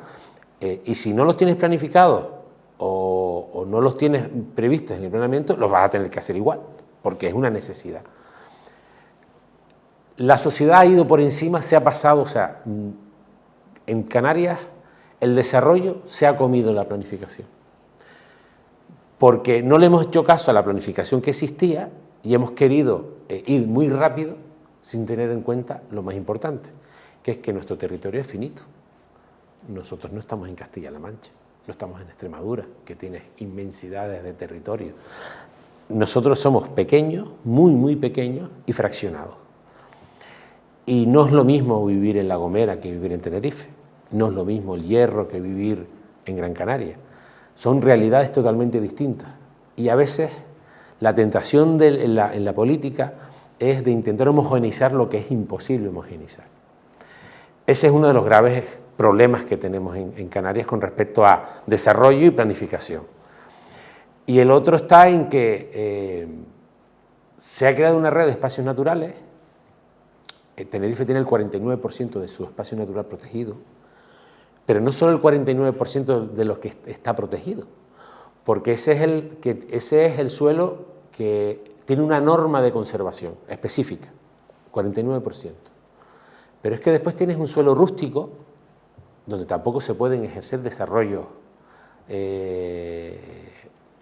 humanos, por así decirlo, que son los rústicos ambientales, que son otro porcentaje importante del territorio. Les tienes que sumar el suelo de protección hidráulica, los barrancos, que tampoco puedes actuar encima de los barrancos. Después está el suelo rústico agrario, que tiene una función específica de producción económica vinculada al sector primario. Y sumado todo eso, después tienes las infraestructuras, carreteras, las circunvalaciones, hospitales, aeropuertos, puertos, etcétera, etcétera, etcétera. Después de todo eso, te queda el suelo urbano. ¿Cuál ha sido el problema en Canarias? Que aparte del suelo urbano, que tú ves en los núcleos de población de cada uno de los municipios, yo siempre a compañeros siempre le hago la misma reflexión si no conocen el norte de Tenerife, ¿no? Y es ponerse en la montaña, en la montañeta, en los Ralejos, y miras hacia Anaga. Y tú ves la consecución urbana que tiene el norte, cómo está diseminado el norte. Al final es una mancha continua de manchitas pequeñas, pero diseminadas del suelo urbano. ¿Por qué ha pasado eso? Porque, por tradición, Canarias ha tenido una dispersión urbana permitida, que va en contra de la propia planificación. Tú nunca verás en una planificación urbanística, jamás, que permita construir las zonas de medianías como la tiene Canarias. O sea, que después tienes que llevar servicios, tienes que llevar luz, tienes que llevar agua. Efectivamente, pero se ha permitido durante los últimos 100, 200 años, o sea, no es una cosa actual, una cosa eterna. Y de ahí salen nuevos barrios, nuevos asentamientos rurales, que generan una gestión del territorio carísima, porque todo eso, como tú bien dices, son servicios, hay que llevar luz, agua, basura, darle prestación de servicios, acercarle guarderías, acercar colegios, acercar un montón de servicios que en otro formato de planificación no tuviéramos ese problema. Pero existe, y con eso tenemos que actuar, y eso es una realidad, porque esa es otra. Esa permisividad que en su momento muchos alcaldes decían, tú construyes, eso no se va a enterar nadie, y ya cuando pase el tiempo, ya la casa se legaliza sola, ¿no? Por decirlo de alguna manera, un cuarto de aperos, que al final terminaba siendo el chalet, el chalet en las afueras, y claro, un año, otro, y al final veíamos que no pasaba nada. Hoy en día, prácticamente cuando vemos una construcción, que hemos visto locuras, que se empiezan en barrancos, a veces los cubren, dice, desde aquí la foto no me van a ver. Cuando se hacen esas fotografías aéreas, que creo que también lo hace Gesplan. Lo hace Grascam, pero Grascam, sí, en este caso, pero que después lo utiliza. Colabora con nosotros. Automáticamente que sepa mucha gente que si no es hoy, que sea mañana, se está produciendo una infracción y que, por supuesto, eso se va a derribar. Bueno, se debería. A veces ocurre y a veces no. Al final hay una prescripción de la sanción, siempre y cuando esté en un suelo donde se permite la prescripción, porque a veces nos olvidamos que si está en un espacio natural protegido, un rústico ambiental, no prescribe nunca la sanción. no prescribe. O sea, si tú haces una casa dentro de un espacio natural protegido, si tú ahora quieres hacer una casa en Rambla de Castro, jamás prescribiría la sanción. Nunca prescribiría. Ahora, en otros suelos sí prescribe. El problema aquí choca otra vez, y vuelvo a insistir, Dani, con el problema de la inmediatez. La disciplina urbanística es una competencia que históricamente, desde hace más de 60 años, corresponde a los ayuntamientos. No ejercen disciplina por el miedo del ciudadano a, si tú me pones una multa y me sancionas y me derribas la edificación, yo no te voy a votar en las próximas elecciones. Claro, si todo esto se ha amplificado tanto de que a los 4 años me examino, y la paranoia entra, ya yo no hago disciplina. Hago convenio con la Agencia de Protección del Medio Urbano y Natural, o ahora mismo Agencia de Protección del Medio Natural, dependiente del Gobierno de Canarias, que convenia con ciertos ayuntamientos para que los ayuntamientos, ellos le hagan en suelo rústico disciplina. Yo me quito el muerto y se la doy a la agencia para que actúe. Ahí la agencia sí actúa. Pero tú no tenés ya la espada de Damocles del vecino, sino mira, actúa la agencia. La agencia debería tener un papel más importante en Canarias y haber sido una agencia de obligatoriedad para los ayuntamientos en cuanto a disciplina. De hecho, es una competencia que yo le quitaría a los ayuntamientos y se la pondría a los cabildos o al Gobierno de Canarias. Una última cuestión que me ha parecido hoy súper interesante, muchas de las cosas que desconocíamos, ¿no? de cómo se organiza esto del planeamiento, cómo se encarga, cómo se elabora, los años que se dilatan demasiado en el tiempo para poder tenerlos ya en vigor. Ahora mismo, con ese sentimiento de los canarios de queremos que esto se regule de verdad, que paren estas locuras, que además, si hubiéramos tenido un planeamiento ordenado, hoy en día no hubiéramos tenido pues esta ausencia de casas que se construyen de una manera desmesurada, que ahora no tenemos vivienda, que los ayuntamientos se vuelven locos porque tienen que poner suelo que no tenían y demás. Llegó el momento de ver una Canarias mejor de cara a un futuro para nuestros hijos y nuestros nietos. Eso es lo deseable, siempre se desea lo mejor, ¿no? Siempre se desea.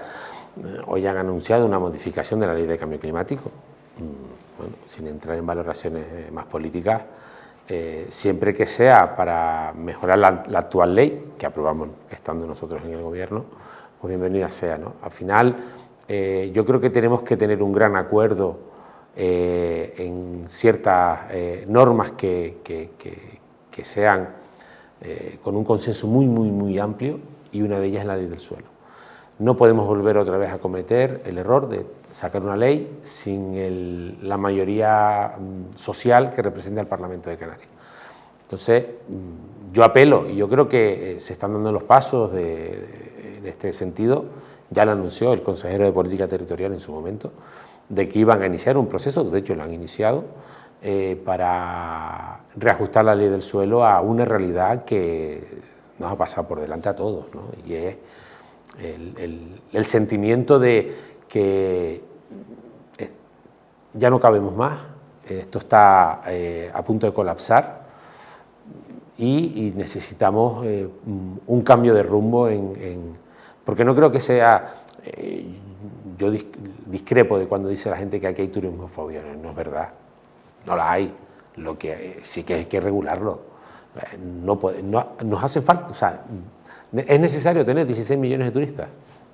Yo creo que no, yo creo que no hacen falta, o sea, no es necesario para Canarias tener 16 millones de turistas. Se puede modificar la situación de la movilidad para no tener todos los días que levantarte a las 6 de la mañana para ir a trabajar a Santa Cruz, nosotros que vivimos en el norte.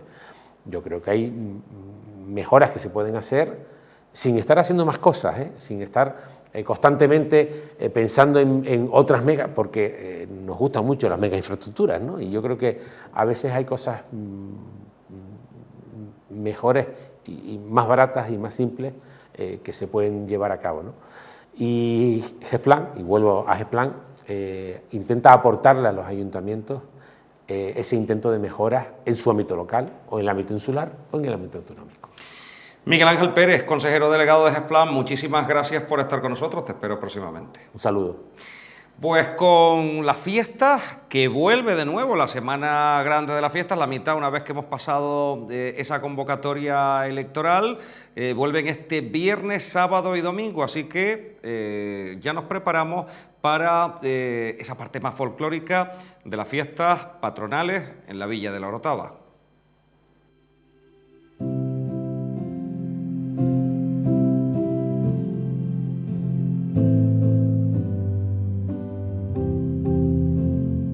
Vuelve la tradición donde el resonar de las campanas abraza a una villa que ofrece su devoción, vistiendo sus adoquines llenos de flores para recibir los pasos de Cristo. Bailan cuelgas en los balcones, como lo hacen nuestras cintas cargadas de emociones. Lucimos los bordados llenos de colores, mientras alabamos por la calle a nuestro patrón de la Orotava.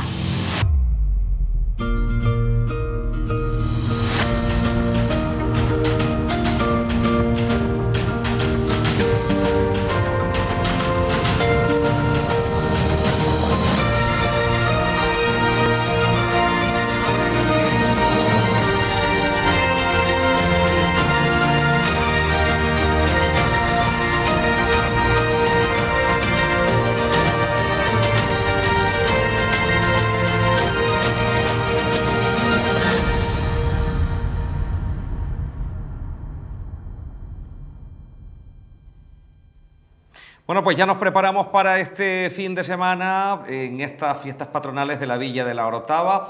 Viernes baile de magos, sábado subida de los santos y feria de ganado, y el domingo romería, que será ofrecida en directo por la televisión de Tenerife. Nuestro próximo invitado, portavoz del Partido Popular en el Ayuntamiento de Puerto de la Cruz.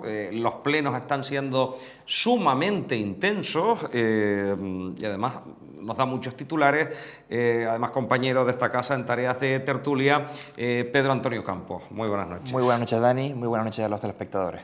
Bueno, el anuncio era sorprendente. Creo que el último pleno, reconocimiento extrajudicial de crédito y no en una salida de tono, sino en una reflexión para después soltar absolutamente todo. Anunciaba en ese pleno que tomarían las medidas oportunas, entrarían en un proceso de reflexión para saber si al final iban a llevar a los tribunales al Ayuntamiento de Puerto de la Cruz por ya 44 reconocimientos extrajudiciales de crédito. ¿Al final lo van a llevar ustedes a los tribunales, al equipo de gobierno, o aparte del equipo de gobierno? La situación en Puerto de la Cruz es sumamente grave. Nos encontramos en un momento en el que el gobierno de Puerto de la Cruz ha perdido por completo el norte, ha perdido por completo la vergüenza, es incapaz de hacer las cosas correctamente bien y conforme a lo que establece nuestro ordenamiento jurídico. De ahí que, como tú bien apuntabas, en Puerto de la Cruz superemos los 44 reconocimientos extrajudiciales de crédito, que, para que la audiencia nos entienda, es un procedimiento para pagar facturas que no han seguido el procedimiento legalmente establecido. En efecto, se produjo hace ya varias semanas un debate en el Pleno en relación con dos reconocimientos extrajudiciales de crédito que sumaban 1 millón de euros, que procedían fundamentalmente de facturas del área de fiesta. ¿Qué es lo grave? Que nos encontramos ante procedimientos que se ha contratado de manera verbal, en el que existe fraccionamientos de contratos, es decir, coger un mismo contrato y empezar a dividirlo en diferentes y adjudicaciones, en que se ha contratado sin ni siquiera verificar si hay crédito en la partida. Vamos, un absoluto disparate, lo que ha provocado numerosísimos reparos por parte de la intervención municipal e informes jurídicos desfavorables por parte de los técnicos de la casa. Esto ya ha sido la gota que ha colmado el vaso para el Partido Popular. De ahí que nosotros no queremos judicializar la vida política, pero le hemos advertido seriamente al alcalde de Puerto de la Cruz, a Marco González, de que las cosas no podían seguir así, de que tocaba un cambio de rumbo, de que tocaba licitar, adjudicar contratos, formalizarlos y no tener que estar el gobierno pues levantando la mano, los reparos de esos expedientes. De ahí que hiciéramos el anuncio que hicimos y efectivamente estamos ahora mismo en la fase de recopilación de los documentos porque las acciones judiciales que se tomen hay que hacerlas correctamente y por lo tanto estamos en esa fase de recopilación y el Partido Popular es un partido serio que cuando anuncia algo pues toma las acciones correspondientes. En los últimos plenos se ha desmarcado la Asamblea Ciudadana Portuense, socios del Partido Socialista. En caso de que tuviera esto una complejidad penal, irían simplemente con aquellos que han levantado la mano, es decir, exclusivamente los concejales del Partido Socialista. Así es, como tú bien apuntas, en ese pleno el socio de gobierno de Marco González, la Asamblea Ciudadana Portuense, rompe esa disciplina de votos, se abstiene, lo que dice mucho del gobierno de Puerto de la Cruz, donde no hay un único criterio, donde por miedo a las responsabilidades penales de levantar, como tú bien apuntas, la mano en esos expedientes, pues se abstienen en esa votación. Efectivamente, la responsabilidad penal es para los que levantan la mano y votan a favor. Pero yo me quedo con el hecho, ¿no? Un socio de gobierno que en un debate importante para el propio gobierno hablamos de 2 reconocimientos extrajudiciales de crédito que suman un importe de 1 millón de euros, se separa de la votación. Pero si a esto le sumamos que hace escasos meses la primera teniente alcalde del Partido Socialista, concejal de Hacienda del Ayuntamiento de Puerto de la Cruz, pues presentó su dimisión porque precisamente no se quería exponer a estos procedimientos irregulares, porque no quería levantar la mano, porque en definitiva no quería tener que ir a declarar delante de un juez por estas chapuzas administrativas, porque lo decimos, son chapuzas administrativas. Lo que queda claro es que Marco González no es un líder. Es el peor alcalde que ha tenido Puerto de la Cruz en la historia democrática de esta ciudad. No quiere corregir el rumbo. Sigue pensando que el ayuntamiento es su cortijo particular, que puede hacer lo que le dé la gana, y ya ni sus propios socios de gobierno le respaldan. Y lo que ha provocado es una crisis de gobierno. Y al final, las crisis de gobierno en Puerto de la Cruz, quienes lo pagan son los ciudadanos. Y por lo tanto lo que le hemos dicho a Marco González es basta ya, que se tome en serio el futuro y el presente de Puerto de la Cruz. Porque cualquiera que pase por Puerto de la Cruz puede ver cómo el municipio tiene unas enormes carencias. Ayer, durante la jornada electoral, vi a una vecina y me enseñaba una foto de ella joven, es una señora pues mayor, y me enseñaba una parte del Puerto de la Cruz y yo miraba a un detalle que era el suelo y tenía las mismas baldosas que hace 50 años. En definitiva, ¿qué quiero comentar con esto? Tenemos un municipio que es necesario que progrese, que mejore. Es que también es necesario poner de manifiesto cómo los servicios en Puerto de la Cruz, los contratos de servicios están todos caducados. Es que el gobierno no ha sido capaz ni de preocuparse de la limpieza viaria, de la gestión de residuos, de nuestras playas, porque somos un municipio sin banderas azules, de la calidad de las aguas. En definitiva, tenemos un gobierno que no se ha preocupado en absoluto por el presente y el futuro de Puerto de la Cruz. Y por lo tanto, lo que le exigimos al alcalde de Puerto de la Cruz es que recupere la seriedad, la cordura, el rigor y que de una vez por todas se centre en lo realmente importante y que deje atrás el cachondeo y la juerga permanente en la que está instalado. Nos dice, y así lo han manifestado los socios de gobierno, una crisis interna, decía David Hernández, lo decía en esta casa, que hay incumplimientos serios por parte de su socio de gobierno, sobre todo a la hora de poder satisfacer ciertas partidas económicas a las áreas de Asamblea Ciudadana Portuense, y que este pacto duraría lo que tiene que durar. No sé si porque unos se irían dando por concluido ese pacto, por el cese por parte de otros, y a partir de ahí, si eso sucediera, que estamos todavía lejos o no de que eso pueda suceder, ¿dónde estaría el Partido Popular? ¿Estarían ustedes planificando una nueva mayoría para garantizar la gobernabilidad? Yo creo que es público y es notorio que el Partido Popular le ha tendido la mano a Asamblea Ciudadana Portuense para trabajar por y para Puerto de la Cruz, porque ese es nuestro objetivo. Yo antes te hacía alusión a la situación en la que se encuentra el municipio, las carencias que tiene, y por lo tanto nuestro objetivo no es otro, sino que transformar Puerto de la Cruz y que progrese. Por lo tanto, la mano sigue tendida, pero tiene fecha de caducidad. Lo que no podemos es seguir esperando por ese café sine die.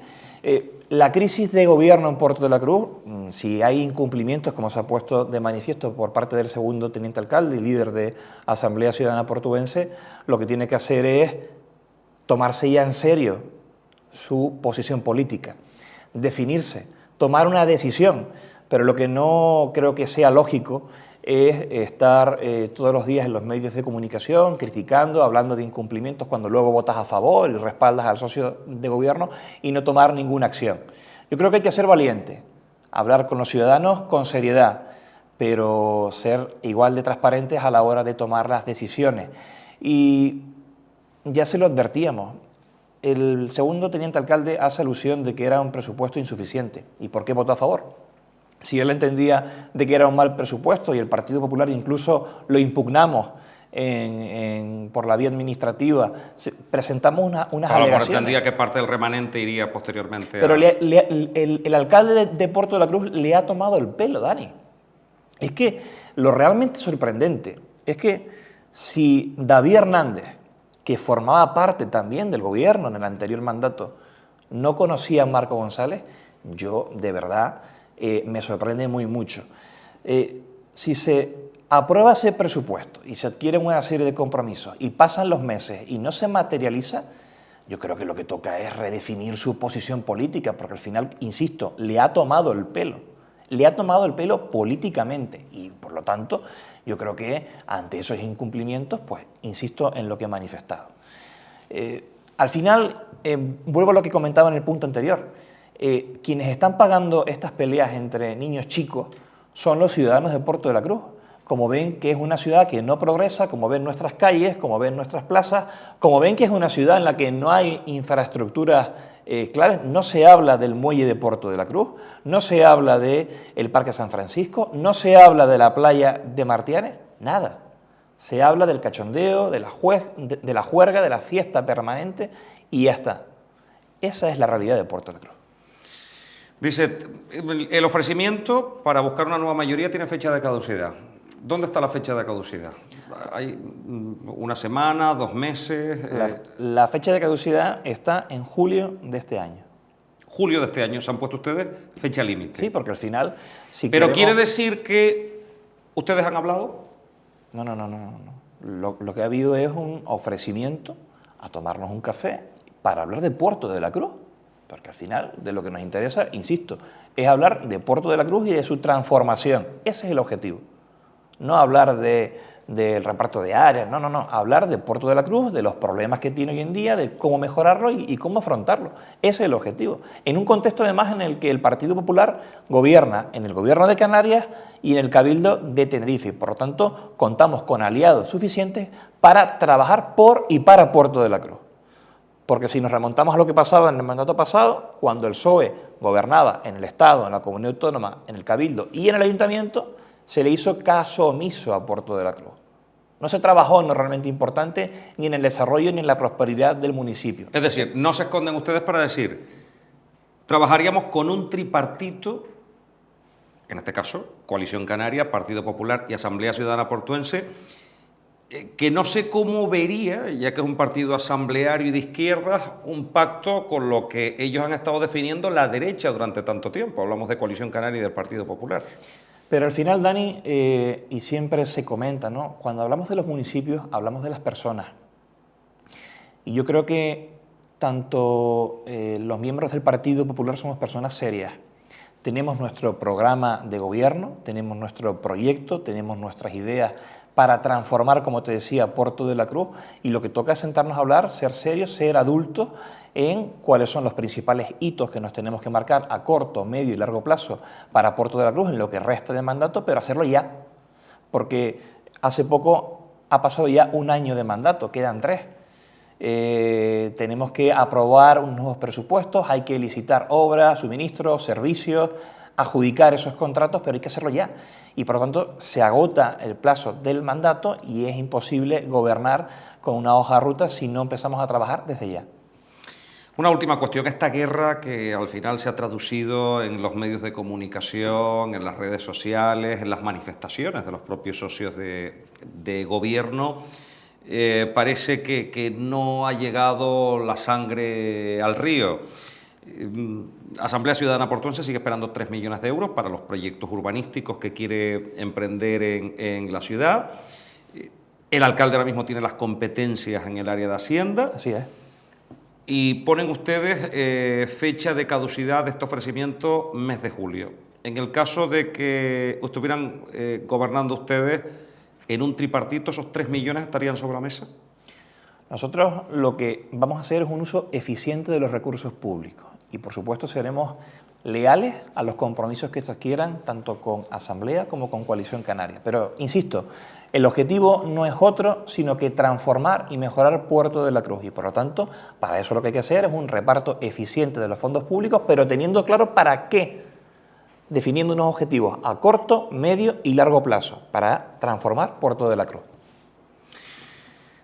Las urnas son caprichosas, vuelve a dejar Puerto de la Cruz sin ninguna mayoría, por lo tanto los acuerdos son necesarios para garantizar la gobernabilidad de la ciudad y en estos momentos veremos qué puede pasar en las próximas semanas. ¿Cómo está el ambiente en los pasillos? A veces son muy significativos. Bueno, con la resaca electoral, ¿no? Que hemos tenido, pero en los pasillos lo que se respira es tensión y un ambiente propicio, yo creo que al diálogo. Y creo que nos esperan semanas interesantes y yo confío en que la situación cambie a mejor.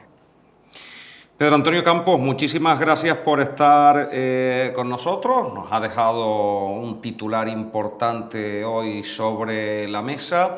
Se acaba el tiempo para articular una nueva mayoría en el Puerto de la Cruz. Mañana estarás con nosotros en otro ámbito, ya en la tertulia, que ya anuncio que va a ser muy intensa. Seguro que sí, y además hay un tema interesante.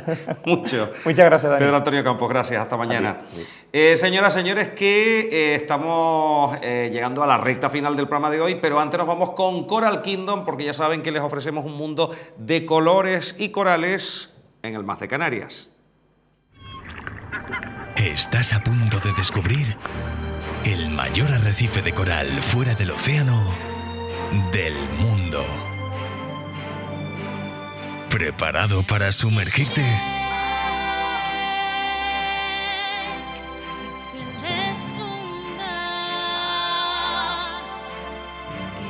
Coral Kingdom, el universo sumergido, ahora en Loro Parque.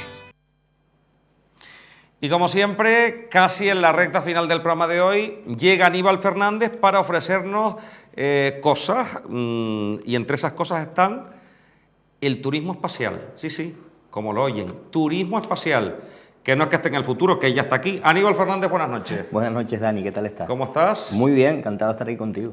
La cosa es turismo espacial.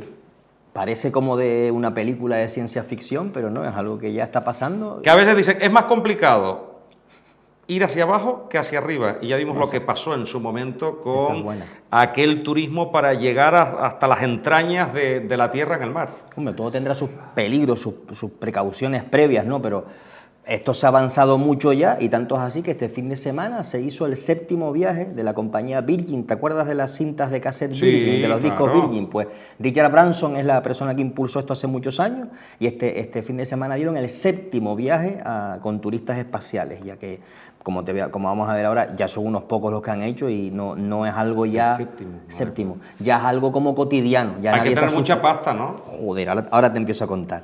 Nosotros, yo creo que tú también, ¿no? pasamos mucho tiempo en la luna, ¿no? O sea, somos gente que estamos todo el día Yo mucho, flotando bueno, no por te lo ahí, puedes imaginar. viajando por ahí, ¿no? Pero esto de viajar a la luna, le pido a los compis que pongan el vídeo 1, ¿no? Es algo que ya la gente ha pensado hace mucho tiempo, ¿no? Los escritores, los pensadores, los físicos, los científicos han hablado de los viajes a la luna. Aquí vemos la película Viaje a la Luna, un extractito para que la gente lo recuerde, ¿no? Siempre se ha hablado de los viajes al espacio, ¿no? Pero esto pues pasó de repente, Dani, sobre todo a principios del siglo XX se hablaba de esto, pero a mediados fue cuando se habló ya de que se podía viajar al espacio, podíamos ir fuera, ¿no?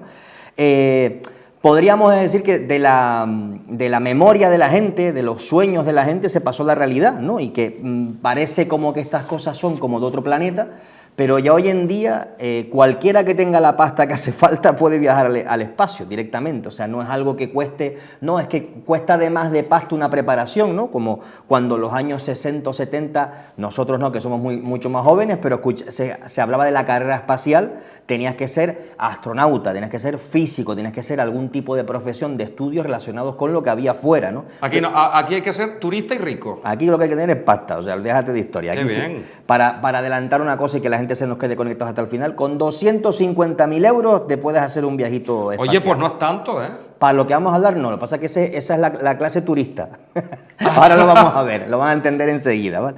Bueno, pero hoy en día, vamos con el vídeo 2, ya sabemos que esto está cambiando. Nosotros vimos a Yuri Gagarin, se acordarán del primer humano que estuvo en órbita, que estuvo en el espacio, ¿no? Y digamos que lo que se hace ahora básicamente es esto, es traspasar la barrera de la atmósfera y estar ahí pues haciendo viajes en la estratosfera, ¿no? No llegas a estar en el espacio, pero estás a una altura suficiente para estar suficientemente lejos del suelo como para estar cerca del espacio. Y fue algo parecido a lo que hizo aquí el amigo Yuri Gagarin, que este sí que volvió. Laika, yo no sé si Laika volvió, porque Laika siempre se dice que fue, pero que volvió otro perro, que hicieron otro cambio ahí. Pero bueno, donde quiera que esté Laika estará comiendo pienso del bueno, seguro, ¿no? Luego, después de ella, vino Valentina Tereskova, que le sonará a los que tengan chiquillos de mi edad, que hay un libro de Valentina Tereskova para los chiquillos, que fue otra cosmonauta, en este caso rusa. Aquí los americanos no iban por delante, ¿eh? Como ven, los rusos además tenían hasta mujeres astronautas. Imagínate tú las mujeres norteamericanas en los años 60 que estarán pensando, ¿no? Cuando decimos que había una cosmonauta rusa en el año 63, ¿vale?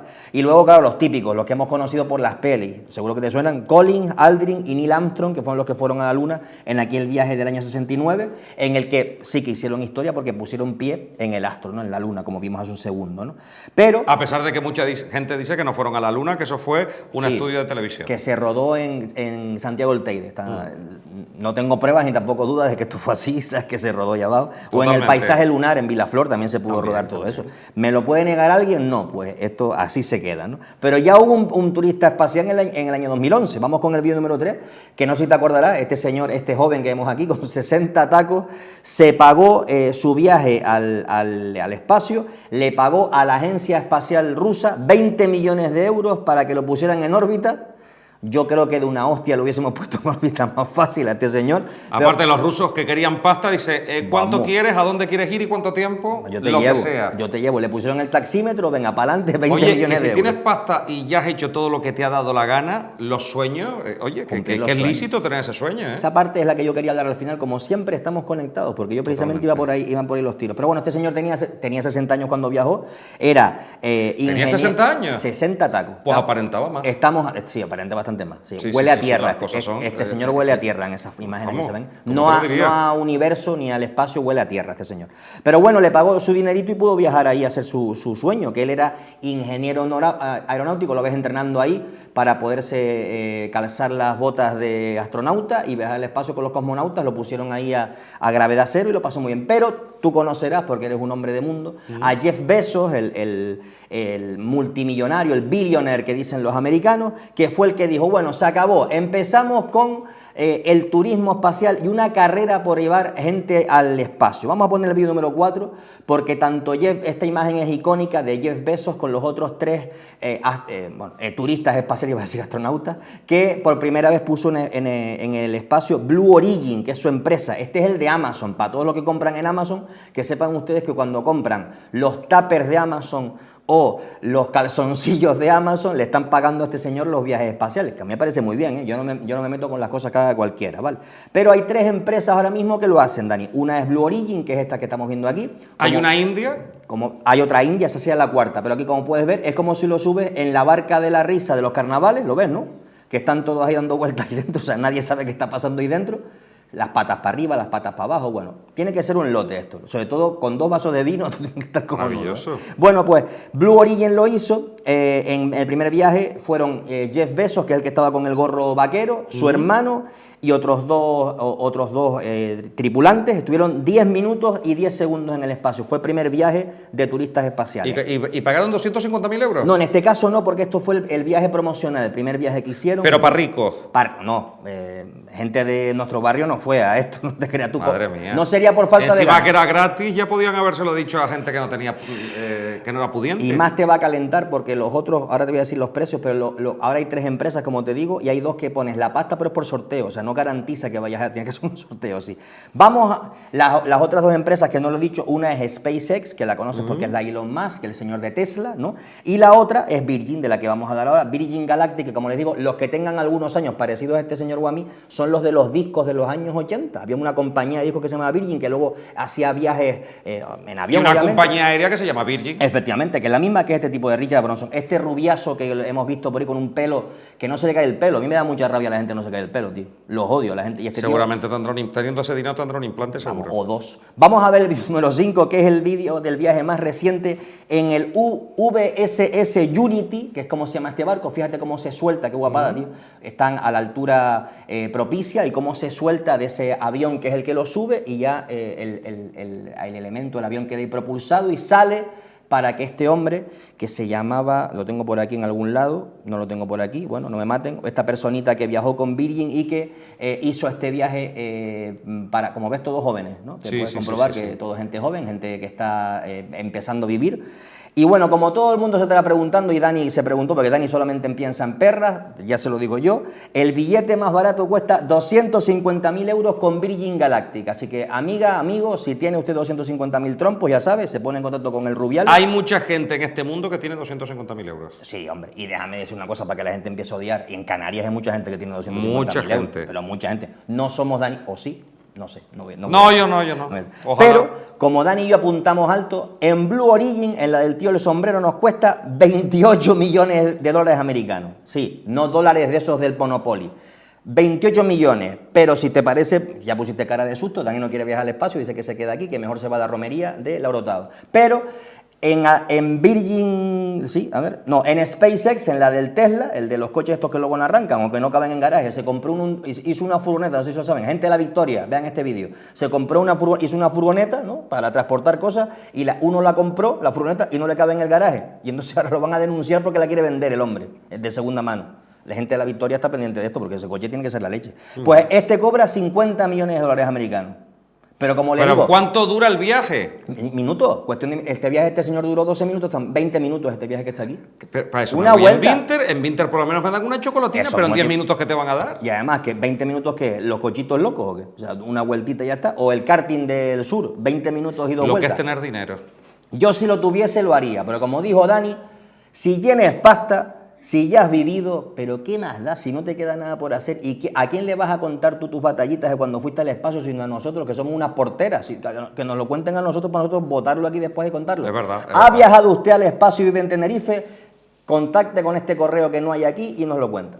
Madre mía, viajar al espacio, 28 millones de euros. Me parece una locura. Con 28 millones de euros yo haría maravillas. Toma. ¿Qué no puedo contar aquí? Ya tenemos 10 euros. Nos quedan... 27.999.000. Madre mía. Me comprometo, pongo 10 euros. 10 euros, yo pongo otros 10. Pues ya estamos más cerca del espacio, ¿eh? Pero no nos vamos al espacio, sino que nos vamos hasta el plató de actuaciones. Ay, qué bueno. ¿Por qué viene ahora, Aníbal? Ahora viene la música, lo que más me gusta a mí. Por lo que vengo los lunes aquí yo, por la música. Muy bien. Y en el plató de actuaciones ya se encuentra la amiga Monse, que nos llega desde el municipio de Los Realejos y viene de Rojo Pasión. Monse, buenas noches. ¿Cómo estás? Pues muy bien, encantada de que me hayan invitado. Monse, que tú llevas en la música ¿cuánto tiempo? Pues nada más y nada menos, ya yo creo que ya hasta perdí la cuenta, desde el año 89, imagínate. Desde el año 89, madre mía. Has hecho música folclórica, baladas, rancheras. ¿Qué te queda por hacer? No, todavía Viajar al queda... espacio. Exactamente. Todavía queda mucho por hacer, pero estoy haciendo lo que me gusta, que es lo importante, y disfrutando de la música. Bueno, ¿con qué tema nos vamos a quedar hoy? Pues un temazo. La verdad que es un riesgo hacer este tema, pero nada me apetecía. ¿Qué sabe nadie de Rafael? Oh, y a mí es que me encanta Rafael. Yo soy fanático de Rafael. Me parece un artistazo que además ha dicho que no se va a retirar nunca, que va a morir en los escenarios. Como tú. Como yo y como los que han ido al espacio, que se han gastado 28 millones de euros y que vamos. ¿Qué sabe nadie? Lo que me gusta o no me gusta de la vida. Monse repite, después de esto. Y hasta ahí puedo leer. Monse repite. Monse, ¿preparada? Preparada. Señoras, señores, ¿qué sabe nadie en la voz de Monse?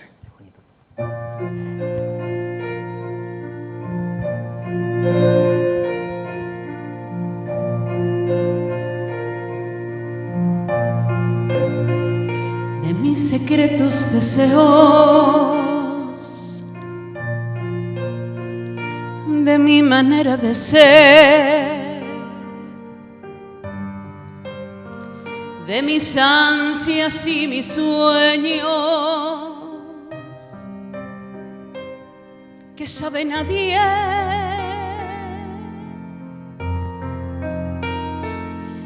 que sabe nadie.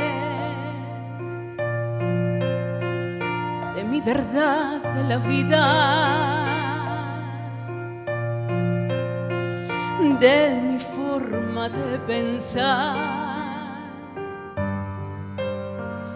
de mis llantos y mis risas, que sabe nadie, que sabe nadie, que sabe nadie. Lo que me gusta o no me gusta de este mundo, que sabe nadie. Lo que prefiero o no prefiero en el amor. A veces oigo sin querer algún murmullo, ni le hago caso y yo me miro y me pregunto, ¿qué sabe nadie? Si ni yo misma muchas veces sé que quiero, ¿qué sabe nadie? Por lo que vibra de emoción mi corazón, de mis placeres y mis íntimos deseos, ¿qué sabe nadie?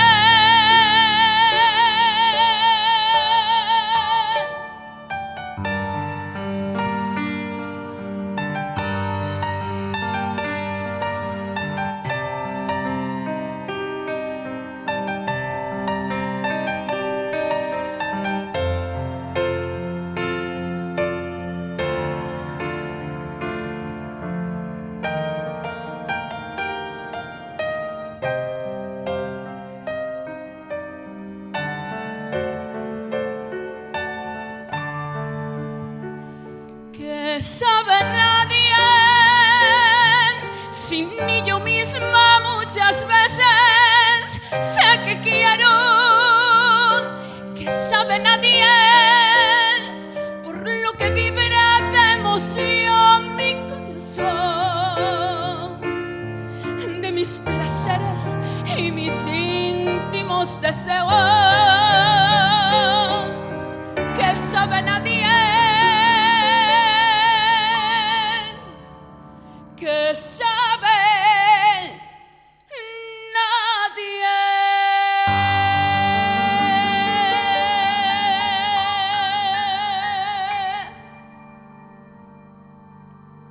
Bueno, nos hemos quedado, por favor, voz en directo. Maravilloso. Monse, que una canción tan espectacular, tan intensa como la ha hecho Rafael, hacerla tuya y defenderla de esta manera, es que nos hemos quedado con la boca abierta. Pues la verdad que sí, lo que te dije antes, para mí era un verdadero riesgo hacerla, pero nada, me apetecía, yo dije, venga, para adelante.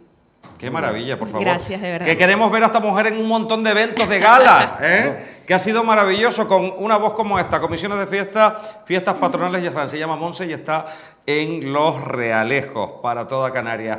Monse, gracias, de verdad. Gracias a ti, Dani, de verdad. Te espero próximamente. Gracias.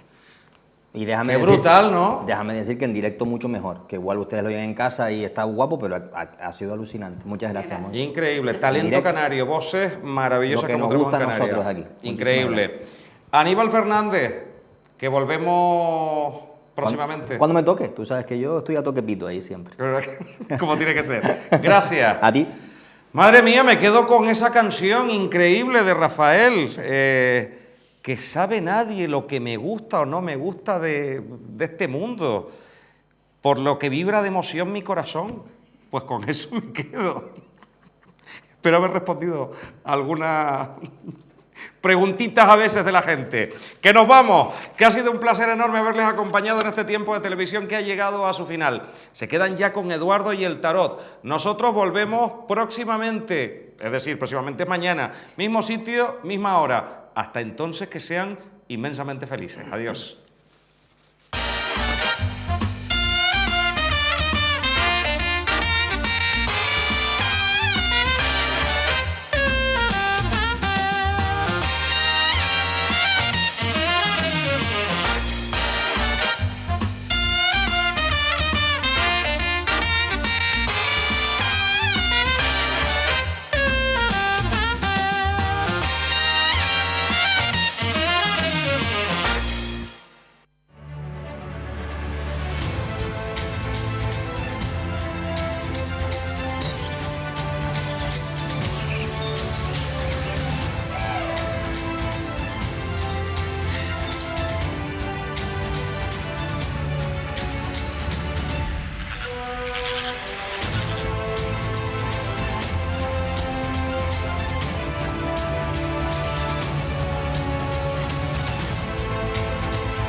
Loro Parque patrocina este programa.